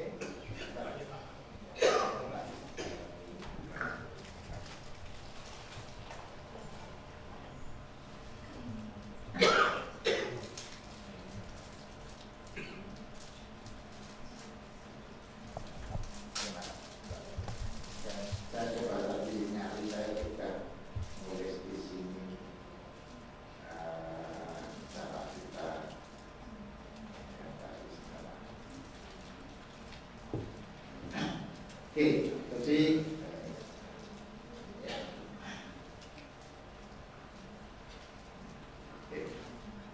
pertanyaannya menarik. Jadi tadi istilah common knowledge, seberapa common knowledge itu, dengan pertanyaan filosofis sekali. Betul Bapak Ibu sekalian. Jadi common knowledge itu memang kadang-kadang di satu tempat sudah sangat common, tapi begitu tempat lain baru sekali. Nah, sehingga dalam urutan menulis itu satu yang nggak boleh pernah lupa seperti ini. Define your reader. Kita pas nulis itu, kecuali kita punya, saya pengen nulis insight-nya ini, juga target kita mau dipublish di mana. Kita target nulis di Kompas, beda kita target nulis di Harvard Business Review, beda lagi misalnya kita pengen nulis di Nature, beda lagi kita nulis di International Journal of Image Processing misalnya. Akan beda lagi, karena di satu komunitas yang kecil tadi mungkin sudah jadi common knowledge, di komunitas yang besar belum. Nah, itu yang kami maksud, kita juga harus menempatkan rasa gitu ya. Jadi oke, IMC kuadrat kalau di Kompas saya masih harus bilang bahwa menurut sesuai dengan persamaan Einstein, yaitu IMC kuadrat. Tapi kalau di Nature enggak, itu orang sudah bisa memahami. Rasa kita nanti akan naruh di sana, dan biasanya nanti kalau memang nanti ada yang mencurigai, kita bisa mendiskusikan dan nanti akan ketemu, karena ini bukan masalah hitam putih gitu ya. Ini kan ada hubungannya dengan etik gitu ya, jadi tidak hitam putih. Jadi gitu, sehingga Bapak yang paling penting justru itu mendefinisikan mau dipublish di mana. Jadi memang tidak boleh paper konsumsi siapa dipublish di tempat di mana yang sangat beda-beda. Saya termasuk orang yang hati-hati. Mungkin saya salah, saya juga Bapak Ibu sekalian jangan anggap saya orang yang bersih ya. Saya manusia biasa. Mungkin kalau lihat umur saya jauh lebih banyak kesalahannya dari Ibu Bapak sekalian gitu ya. Saya manusia biasa aja lah. Jadi nggak usah khawatir, saya sama dengan Bapak Ibu sekalian. Saya juga jahat, kadang-kadang juga nakal gitu ya. Nah, cuman yang penting adalah kita berusaha dari awal tidak ada kelihatan, tidak ada niat itu. Satu, tidak akan niat. Makanya saya sering bilang gini, kalau ada paper, ada apa, konsumsinya terbatas, jangan mudah disebar di mana-mana. Contoh, Bapak ada berita yang memang ini untuk komunitas tertentu, tiba-tiba disebar di media sosial. Ada sesuatu yang mungkin bagus, benar, tapi belum cukup untuk konsumsi semuanya. Nah, itu kita yang harus wise di sana, harus memilih, Pak. Jadi makanya kan ada tata cara ya kita berkomunikasi. Apakah ini biasanya orang kalau lihat di media sosial di mana kan apakah ini baik untuk disebarluaskan? Yang kedua, apakah ini pantas disebarluaskan? Terus yang terakhir, apakah ini bermanfaat? Karena kadang-kadang kita kadang-kadang kan nggak baca aja enggak, baru aja tulisan misalnya tolong sebarkan, langsung copy paste, baca aja enggak, begitu ditanyain di komplain apa ini benar gini-gini, saya cuma copy and paste gitu. Nah itu kebiasaan itu kita kurangi lah, jangan. Saya kadang-kadang nggak melakukan, tapi kita mari kita hati-hati karena memang bahayanya di situ. Dan kadang-kadang berita yang biasa saja di komunitas kita mungkin biasa saja, tapi ketika tersebar di komunitas yang tidak tepat menjadi sesuatu yang sangat-sangat tidak sehat. Makanya penting di sana mendefinisikan, Pak. Jadi kita memang harus publikasi sebanyak-banyaknya, ini sebanyak-banyaknya. Makanya kata kuncinya di sini juga ada mahasiswa saya juga. Saya sering bilang sama teman-teman mahasiswa saya, kita itu diajari untuk jujur, tapi tidak telanjang. Karena beda jauh, telanjang sama jujur. Kalau jujur, kalau ada orang nanya saya jawab dengan benar. Kalau memang itu bukan saatnya saya jawab, saya akan bilang saya tidak punya kewenangan untuk mengatakannya walaupun saya tahu. Sehingga orang itu tahu bahwa saya tahu, tetapi saya nggak mau ngomong, selesai kan saya nggak perlu cerita misalnya saya di belakang sini ada dengar-dengar loh. Anda kan juga nggak perlu, nggak penting-penting amat tahu ini. Walaupun saya kelihatannya transparan, tapi transparan itu kan nggak baik. Nggak harus transparan, jujur aja lah, kita memang harus jujur, tapi jangan transparan gitu. Jangan, saya di sini ada dengar-dengar, di sini ada apanya lagi itu nggak ada gunanya. Nah itu saya mohon kita biasa itu, jadi kita menyaring. Nah, saya kok yakin kalau dunia ini kita kembangkan bareng-bareng, karena ini kan ada 50-an orang ya Pak ya di ruangan ini, terus semuanya punya mimpi menyalin. Nanti lama-lama dari lingkaran besar, lama-lama yang seperti ini yang membaik. Kalau ini yang membaik, kekhawatiran dari UMJ itu tadi ya, bahwa di Indonesia masih banyak masalah, lama-lama nanti hilang. Karena kita nggak bisa berharap dari yang lain, kita harus berharap dari golongan kita itu kan terpelajar kan ya. Dan di Indonesia persentasenya sedikit sekali. Orang Indonesia yang seperti ibu bapak sekalian yang sudah sarjana itu nggak banyak. Sehingga kita yang harus menggerakkan. Kalau kita ikut masa yang mayoritas, kita kalah. Banyak yang di kita itu dianggap nggak wajar, di sana jadi wajar. Contohnya antri misalnya. Antri kan kita dianggap kalau nggak antri nggak terpelajar kan. Tapi ada orang yang yes, tadi antrian panjang tapi saya nyerobot. Seolah-olah itu bangga. Saya kan bilang, wah ini kalau ketemu Ebit kan dimarahin kan ya. Bangga melakukan dosa-dosa gitu. Itu ya, ada lagi. Oke, Pak. Oh ya, Assalamualaikum warahmatullahi wabarakatuh dan selamat pagi buat Pak Bagio dan teman-teman. Saya cuma mau saya Nadia, Pak Bagio. Saya Nadia dari Fakultas Hukum UGM.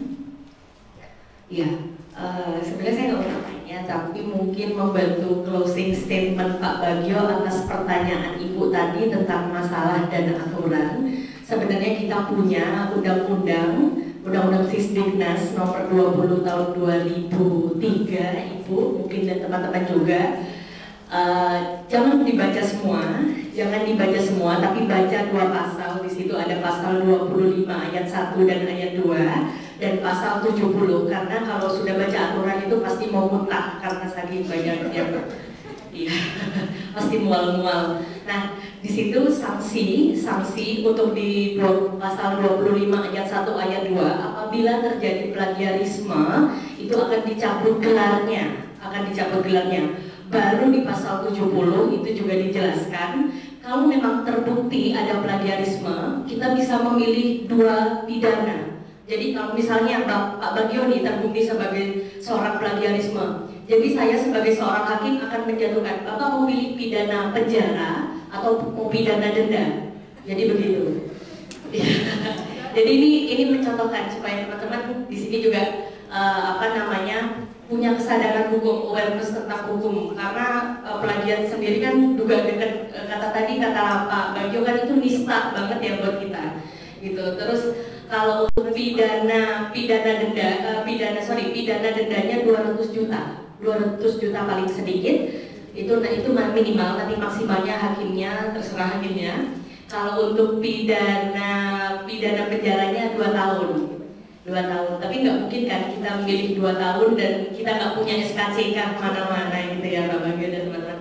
Dan yang terakhir mungkin kita bisa lihat dari Permendikbud peraturan pendidikan tadi 10 tahun ya, tahun 2010. Teman-teman bisa ngecek, bisa melihat di pasal 2, pasal 10, pasal 12 dan pasal 14. Kalau di peraturan turunan itu di pasal 2, pasal 10, pasal 12, pasal 14 ini apabila terbukti terjadi plagiarisme dan anaknya itu sudah lulus, misalnya Pak Bagio sudah lulus dari UGM, misalnya disertasinya terbukti ternyata sebagai plagiat, akan ada pembatalan ijazah. Jadi dicabut ijazahnya. Jadi sudah nggak diklaim lagi sebagai seorang dokter dari UGM. Mungkin itu aja membantu Pak Bagio dan informasi buat teman-teman. Terima kasih. Baik, ada tanggapan sedikit mungkin Pak? Terima kasih sekali. Jadi sudah dibantu sama Bu Nadia gitu. Saya terus terang ya itu sering takut kalau saya peranak hukum, tapi kita kadang-kadang digerakkan. Ini saya juga karena di dunia akademis itu kadang-kadang selain diatur oleh hukum tadi, karena kadang-kadang tadi kalau self plagiarisme kan siapa yang mau melaporkan masa kita sendiri, tapi nanti ujungnya adalah harga diri kita. Jadi kadang-kadang etik itu kan sedikit di atas hukum gitu. Jadi ada hal-hal yang di hukum mungkin nggak salah, di etik kita bisa kena. Nah, makin tinggi posisi kita, etik kita lebih tinggi kan. Bapak Ibu sekalian, etik itu kan bukan etiket. Kalau etika itu sopan santun, kalau etik itu code of conduct. Jadi perilaku sebuah komunitas tertentu. Jadi etik yang berlaku buat dokter beda etik dengan etik yang berlaku di insinyur gitu. Contoh saya simpel, kebetulan saya dari teknik insinyur itu, kalau di insinyur itu orang yang tak mau membantu juniornya untuk berprestasi, mendidik juniornya itu termasuk pelanggar etik. Kan aneh dong, tapi iya karena memang kita ingin maju bersama. Gitu. Tapi apalagi ini sudah pasti. Terima kasih sekali dari buat teman-teman. Saya tadi nggak berani nanti. Wah intinya kita harus, mari kita masih bersama lah. Jangan dengan tidak plagiat, insya Allah kita maju. Saya sering bilang bahwa satu karya itu nambah satu alumni aja yang benar-benar baik. Di Indonesia itu mesti akan maju.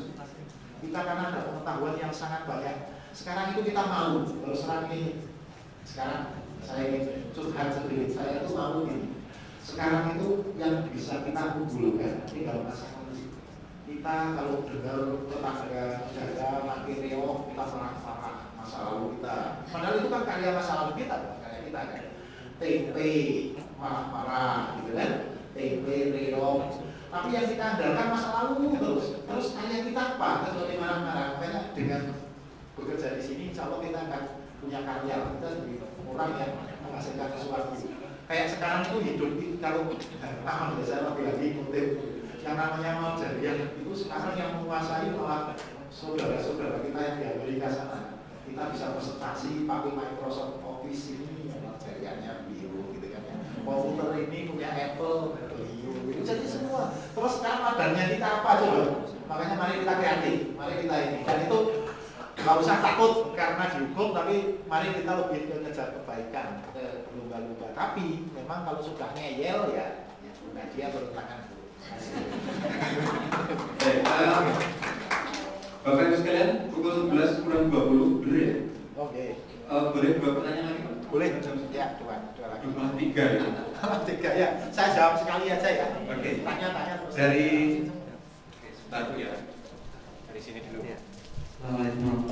Mungkin pertanyaannya singkat saja. Ya, ini Pak, Pak. orang tiga saja dekat. Iya. Ini Pak, saya Ang dari S3 dari Biologi. Saya mau tanya saja Pak, ini teman-teman mudah-mudahan tidak seperti itu. Beberapa dosen yang mulai pangkat itu ada penelitian payung, bahkan hibah penelitian. Kemungkinan karena waktunya yang tidak cukup dengan jumlah penelitian yang begitu banyak, dilibatkan mahasiswa S1, S2. Kalau S1 kan tidak ada kewajiban membuat jurnal Pak. Nah, kemudian outputnya dibuat dalam bentuk laporan penelitian dari jurnal atas nama pembimbing tanpa melibatkan mahasiswa tersebut. Saya mungkin banyak kasus seperti ini dengan banyak penelitian tapi tidak ada waktu. Terima kasih Pak. Ya, saya catat. Yang kedua, langsung saya Ya, terima kasih Pak Bagio. Selamat pagi ya, menjelang siang. Langsung ke pertanyaan. Oh ya, Bu Inang Pak dari Undip. Iya. Terkait apa? Ini. Jadi terkadang kalau kita menulis itu ingat bahwa kita pernah menulis topik apa gitu, dan kita merujuk apa yang pernah kita tulis dan pernah dipublish di jurnal apa gitu. Nah, mohon koreksi. Selama ini yang saya lakukan itu saya selalu mengatakan bahwa Fatmawati tahun berapa gitu ya, kemudian misalnya terkait dengan apa gitu. Nah, kemudian di daftar pustaka itu saya cantumkan nama saya dan sumber itu dulu pernah dipublish di mana gitu. Nah, cuman yang jadi masalah terkadang itu lebih dari satu gitu. Jadi seolah-olah di daftar pustaka itu nama saya muncul lagi 3, kadang 4, kok kayak promosi jadinya gitu, kayak promosi publikasi gitu. Nah, menurut Pak Bagio, apa yang saya lakukan itu sudah betul atau belum? Kemudian yang kedua ya Pak, boleh ya Pak. Nah, ini terkait ini kejadian tahun kemarin, mungkin ini agak sedikit curhat. Saya terbelalak melihat suatu contoh, dan contoh itu pernah saya bikin kayaknya gitu. Saya sulit sekali waktu saya mau bikin contoh itu karena apa yang mau saya tulis. Jadi saya mikir waktu saya makan dengan suami di food court, saya dengan suami tanpa ngomong, terus saya tulis tentang milenial, tentang perilaku pengguna gadget. Saya katakan bahwa pengguna gadget itu autis begitu. Ini kok kayak lihat contoh saya, tapi masa sih contoh kok sama gitu. Nah, tapi itu saya ingat-ingat ternyata filenya ketemu di tahun 2009. Nah, usut punya usut, saya ini apa sejajarkan gitu loh. Jadi saya semakin terbelalak karena sama persis Pak itu Pak, hanya nama saya diganti gitu. Nah, kemudian saya melihat CV-nya yang penulis itu, saya pikir sama-sama seprofesi itu. Kalau orang Jawa itu kan jeleknya gitu ya Pak Bagio, korak pena gitu artinya. Karena untuk kenaikan pangkat yang bersangkutan sudah naik begitu. Dan tadi menyambung dari sisi hukum, kalau lihat dari hukum ngeri sekali. Cuma ini kan 2016, ditulisnya 2015 kemarin itu sama yang saya tulis asli tahun 2009. Kalau pas saya mau protes atau mau apa gitu dengan pendekatan ini, kok saya orang Jawa itu rasanya kok nggak enak karena dia kan seprofesi gitu Pak. Jadi ada rasa emonya gitu. Padahal kalau bicara akademis kan mungkin rasanya jelas gitu ya. Mohon bicaranya Pak Bagio. Terima kasih. Satu lagi. Dua ya Pak? Dua. Boleh ya Pak? Dua ini aja ya terakhir ya? Ya, dua.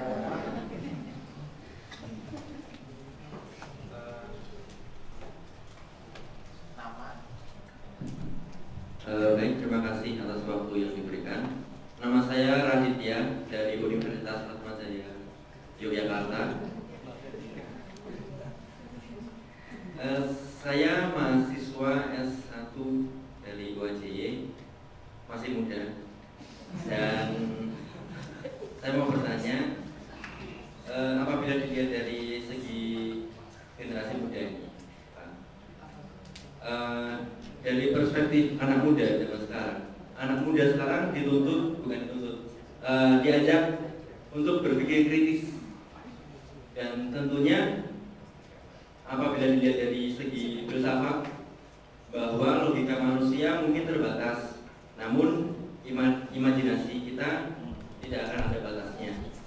Dan apalagi kita sebagai generasi muda, kita diajak berpikir kritis, dan mungkin karya orang lain, ide orang lain itu bisa kita kritisi, tapi dengan cara bukan memplagiasinya, tapi menginovasi. Nah, itu apakah kita menginovasi karya orang lain itu termasuk plagiat atau bukan? Atau itu termasuk plagiat yang sopan? Terima kasih.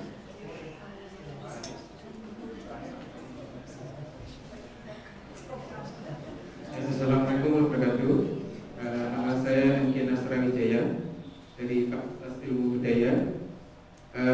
Menanggapi tadi melihat bahwa ternyata banyak plagiatisme yang terjadi terutama di Indonesia. Saya seringkali melihat bahwa terutama di internet itu banyak sekali tulisan-tulisan yang jiplak atau plagiat. Pertanyaan saya adalah bagaimana kiat-kiat kita untuk bisa menumbuhkan atau menjadi seorang yang produktif dalam menulis, sehingga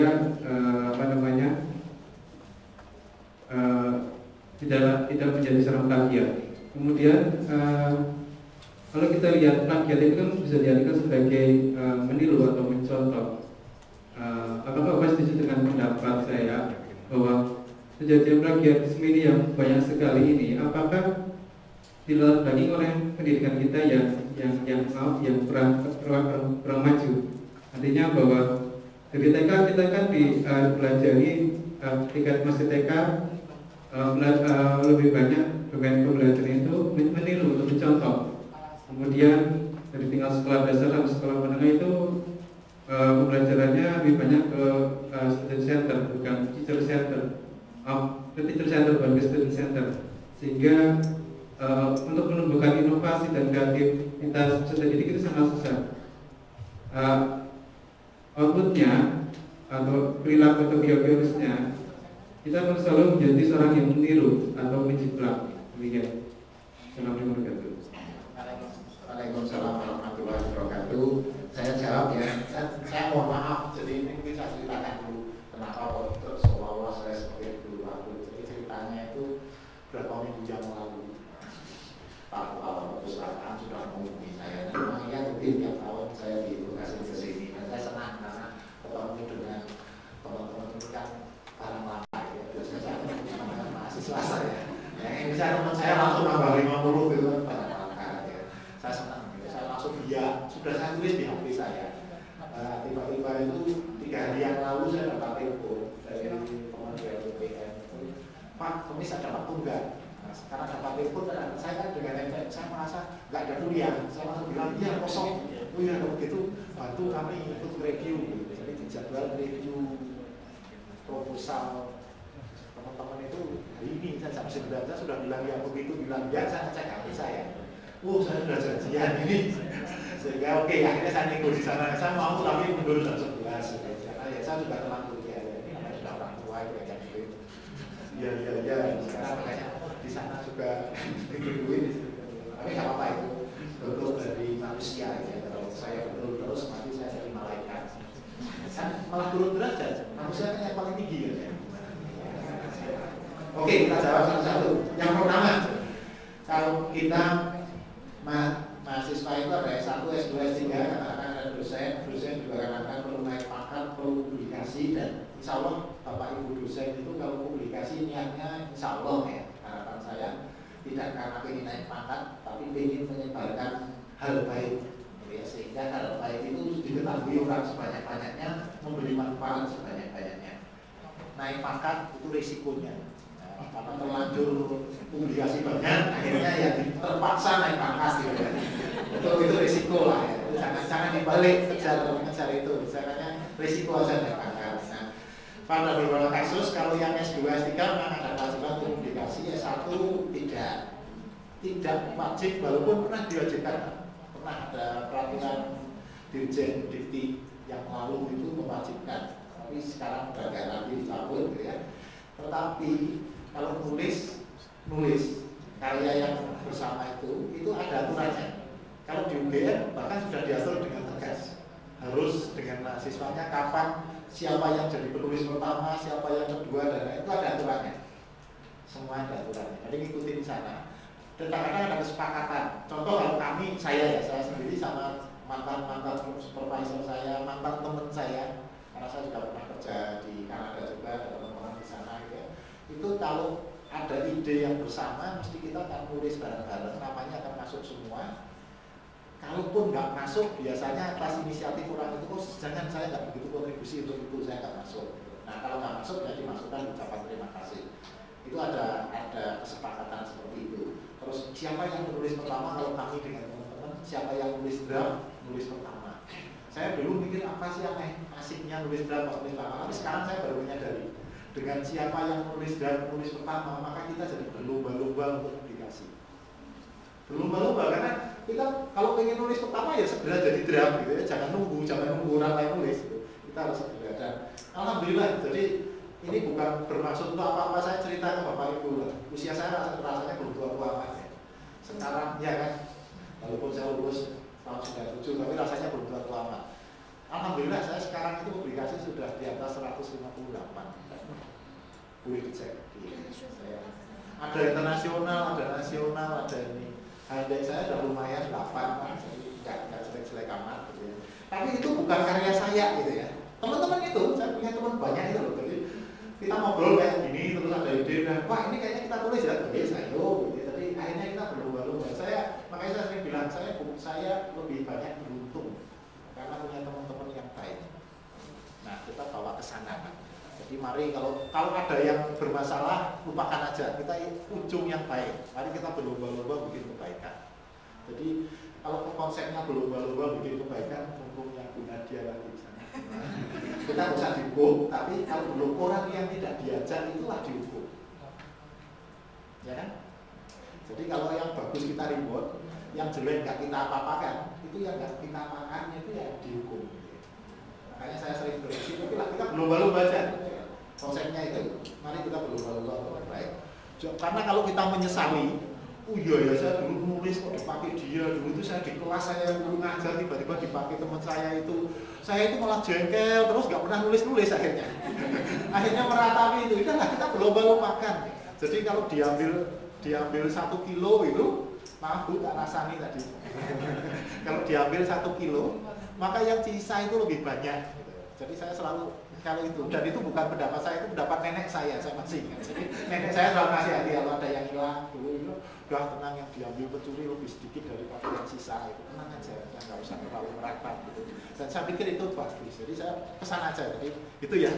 Jadi aturannya ada di UGM dan itu memang harusnya kita kalau besok dari dosen juga sama. Kalau kalian dengan mahasiswa tulis bareng aja, nggak ngurangi kehormatan kok. Saya sering bilang kalau kita punya anak buah bagus-bagus, mesti atasannya bagus. Nggak usah kita ngomong kita bagus. Saya tahunya Pak ide dari dosen yang misalkan whatever. Jadi ide dari siapa ketika sudah pada berkontribusi, nah, itu nanti akan nulis bareng.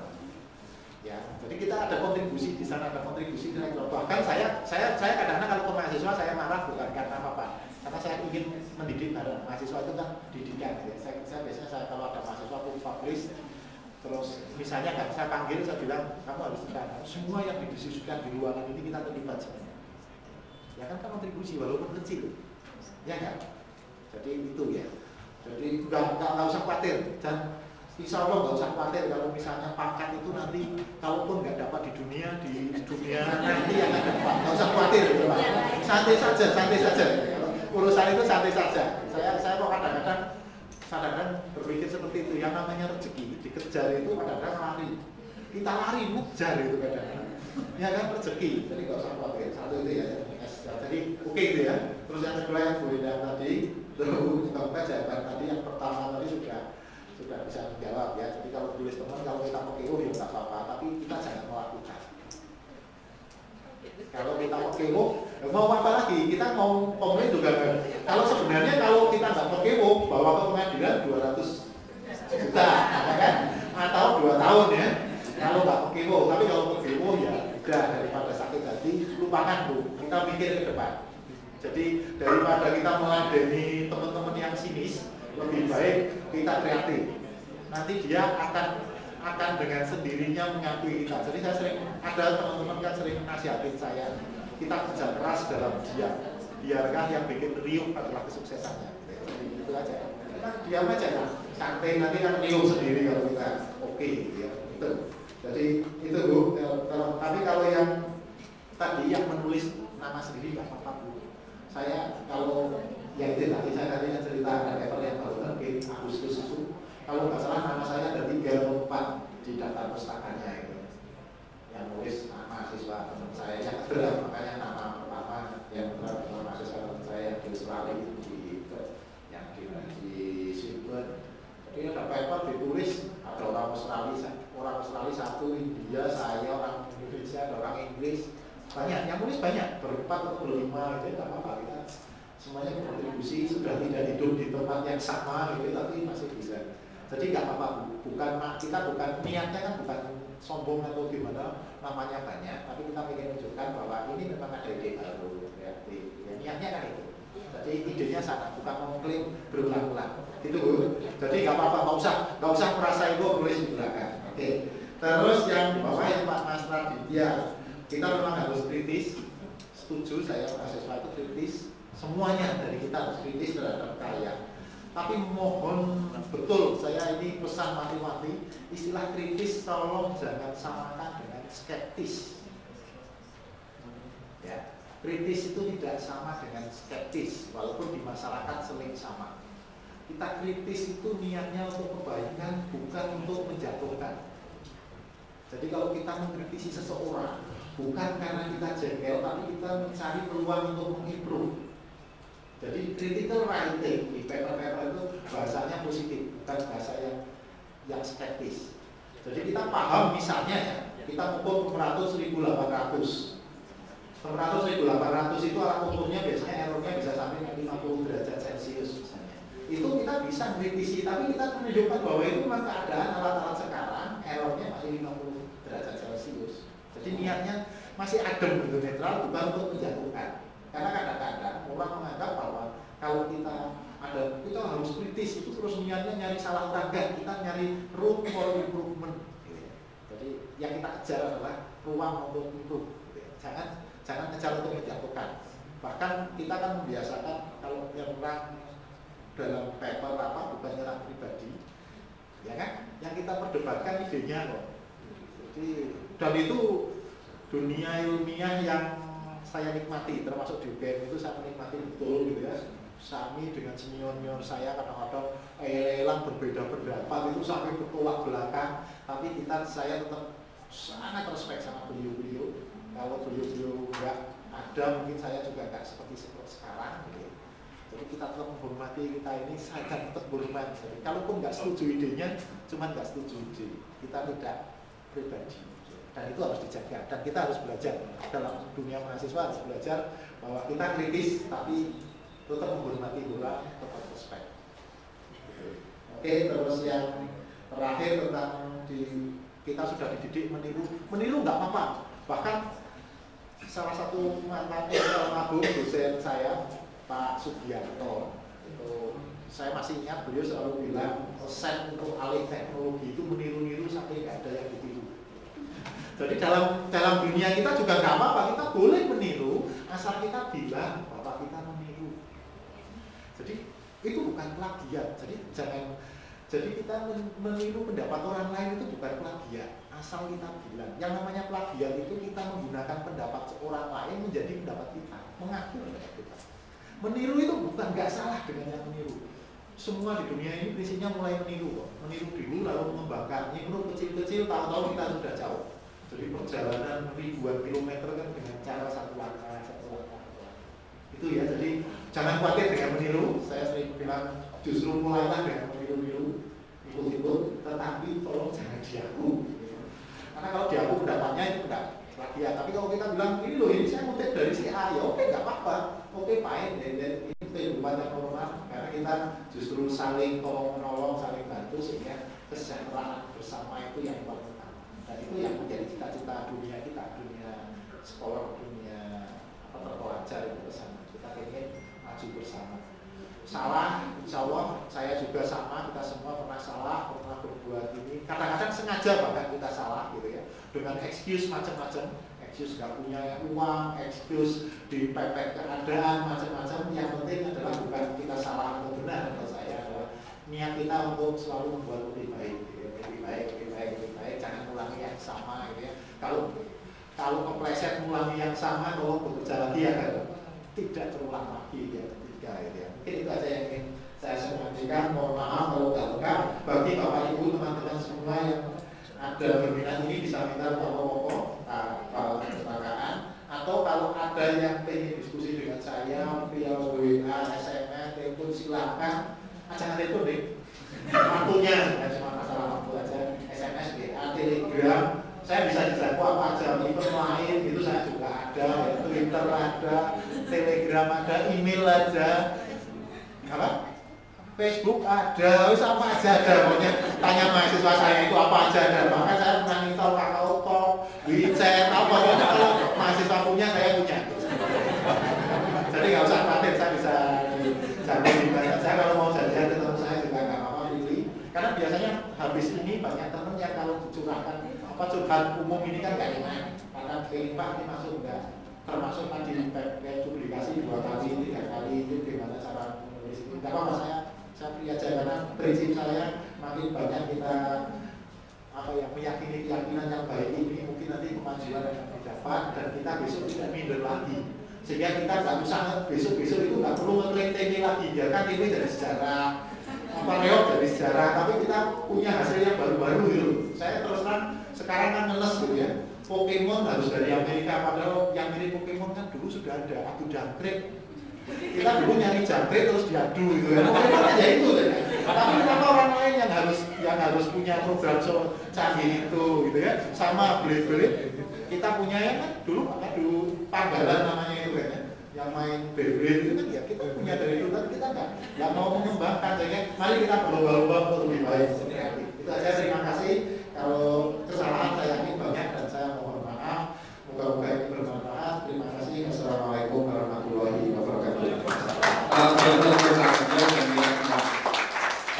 Baik, teman-teman sekalian, sebelum kita tutup, satu quote dari Pak Bagio, tapi nggak tahu sumbernya dari mana Pak ya. Biarlah kita diam dan biarlah yang membuat hidup itu adalah kesuksesan kita. Benar Pak? Dan bukan saya, itu banyak sekali yang sudah ngomong di Facebook. Anonim. Oke, itu yang pertama. Kemudian yang kedua, dari berbagai paparan tadi saya bisa ambil 2 saja. Yang pertama, kalau mau terhindar dari plagiat, teman-teman tahu insight-nya apa. Yang pertama, yang kedua, ketika menulis, ya disiplin di dalam menulis termasuk parafrase dan memberi penghargaan pada sumber.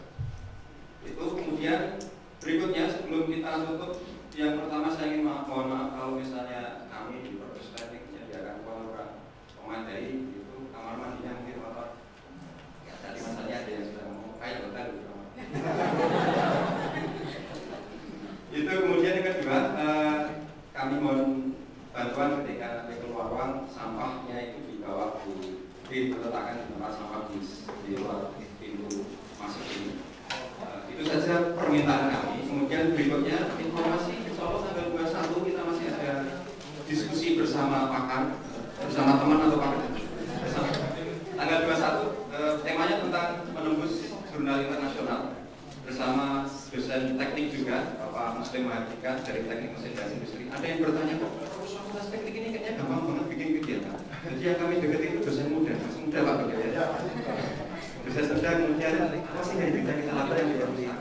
Selain dengan dosen, ada pelatihan juga yang mengampu akabat dengan mahasiswa dan juga dengan pihak luar. Semuanya tidak ada biayanya. Kemudian yang kedua, nanti akan belum pasti tanggalnya, yaitu menulis populer. Insya Allah dengan Pak Andi Arsana PhD dari Teknik Geodesi. Kemudian yang terakhir nanti ada metodologi penelitian untuk bidang teknik, yang terakhir ini kemudian metode untuk bidang teknik. Begitu, kemudian teman-teman yang mungkin tertarik dengan berbagai pelatihan yang ada di Fakultas Teknik, kami persilakan. Kami membuka pelatihan yang diambil oleh pustakawan, ada Reference Management Tools, Mendeley, Zotero, itu juga salah satu bagian kecil untuk menghindari pelatihan. Kemudian yang belum paham bagaimana menggunakan Microsoft Word atau Libre untuk menulis tesis atau skripsi dengan baik, silakan datang ke sini. Di belakang ada Microsoft Edge Innovation Center khusus bagi teman-teman Fakultas Teknik yang belum tahu dan ingin Windows-nya halal. Kalau saya bilang legal, ada orang hukum di sini. Halal bisa dihalalkan di belakang sana. Masuk Microsoft Office free, tidak ditarik biaya. Yang juga dari Fakultas Teknik bisa ke DSDI, yang dari luar UGM bisa memenangkan. Nanti S2-nya, S3-nya masuk UGM. Baik, saya kira itu Bapak Ibu sekalian. Kita beri aplaus lagi untuk Bapak Bagio dan kita semua. Terakhir, slide Pak Bagio bisa diunduh di link.ft.ugm.ac.id. Silakan cari, nanti ada banyak sekali dokumen-dokumen kegiatan yang ada di Fakultas Teknik. Saya kira itu, terima kasih. Mohon maaf jika ada kekurangan. Cepat lulus dalam waktu yang tepat. Selamat siang. Assalamualaikum warahmatullahi wabarakatuh.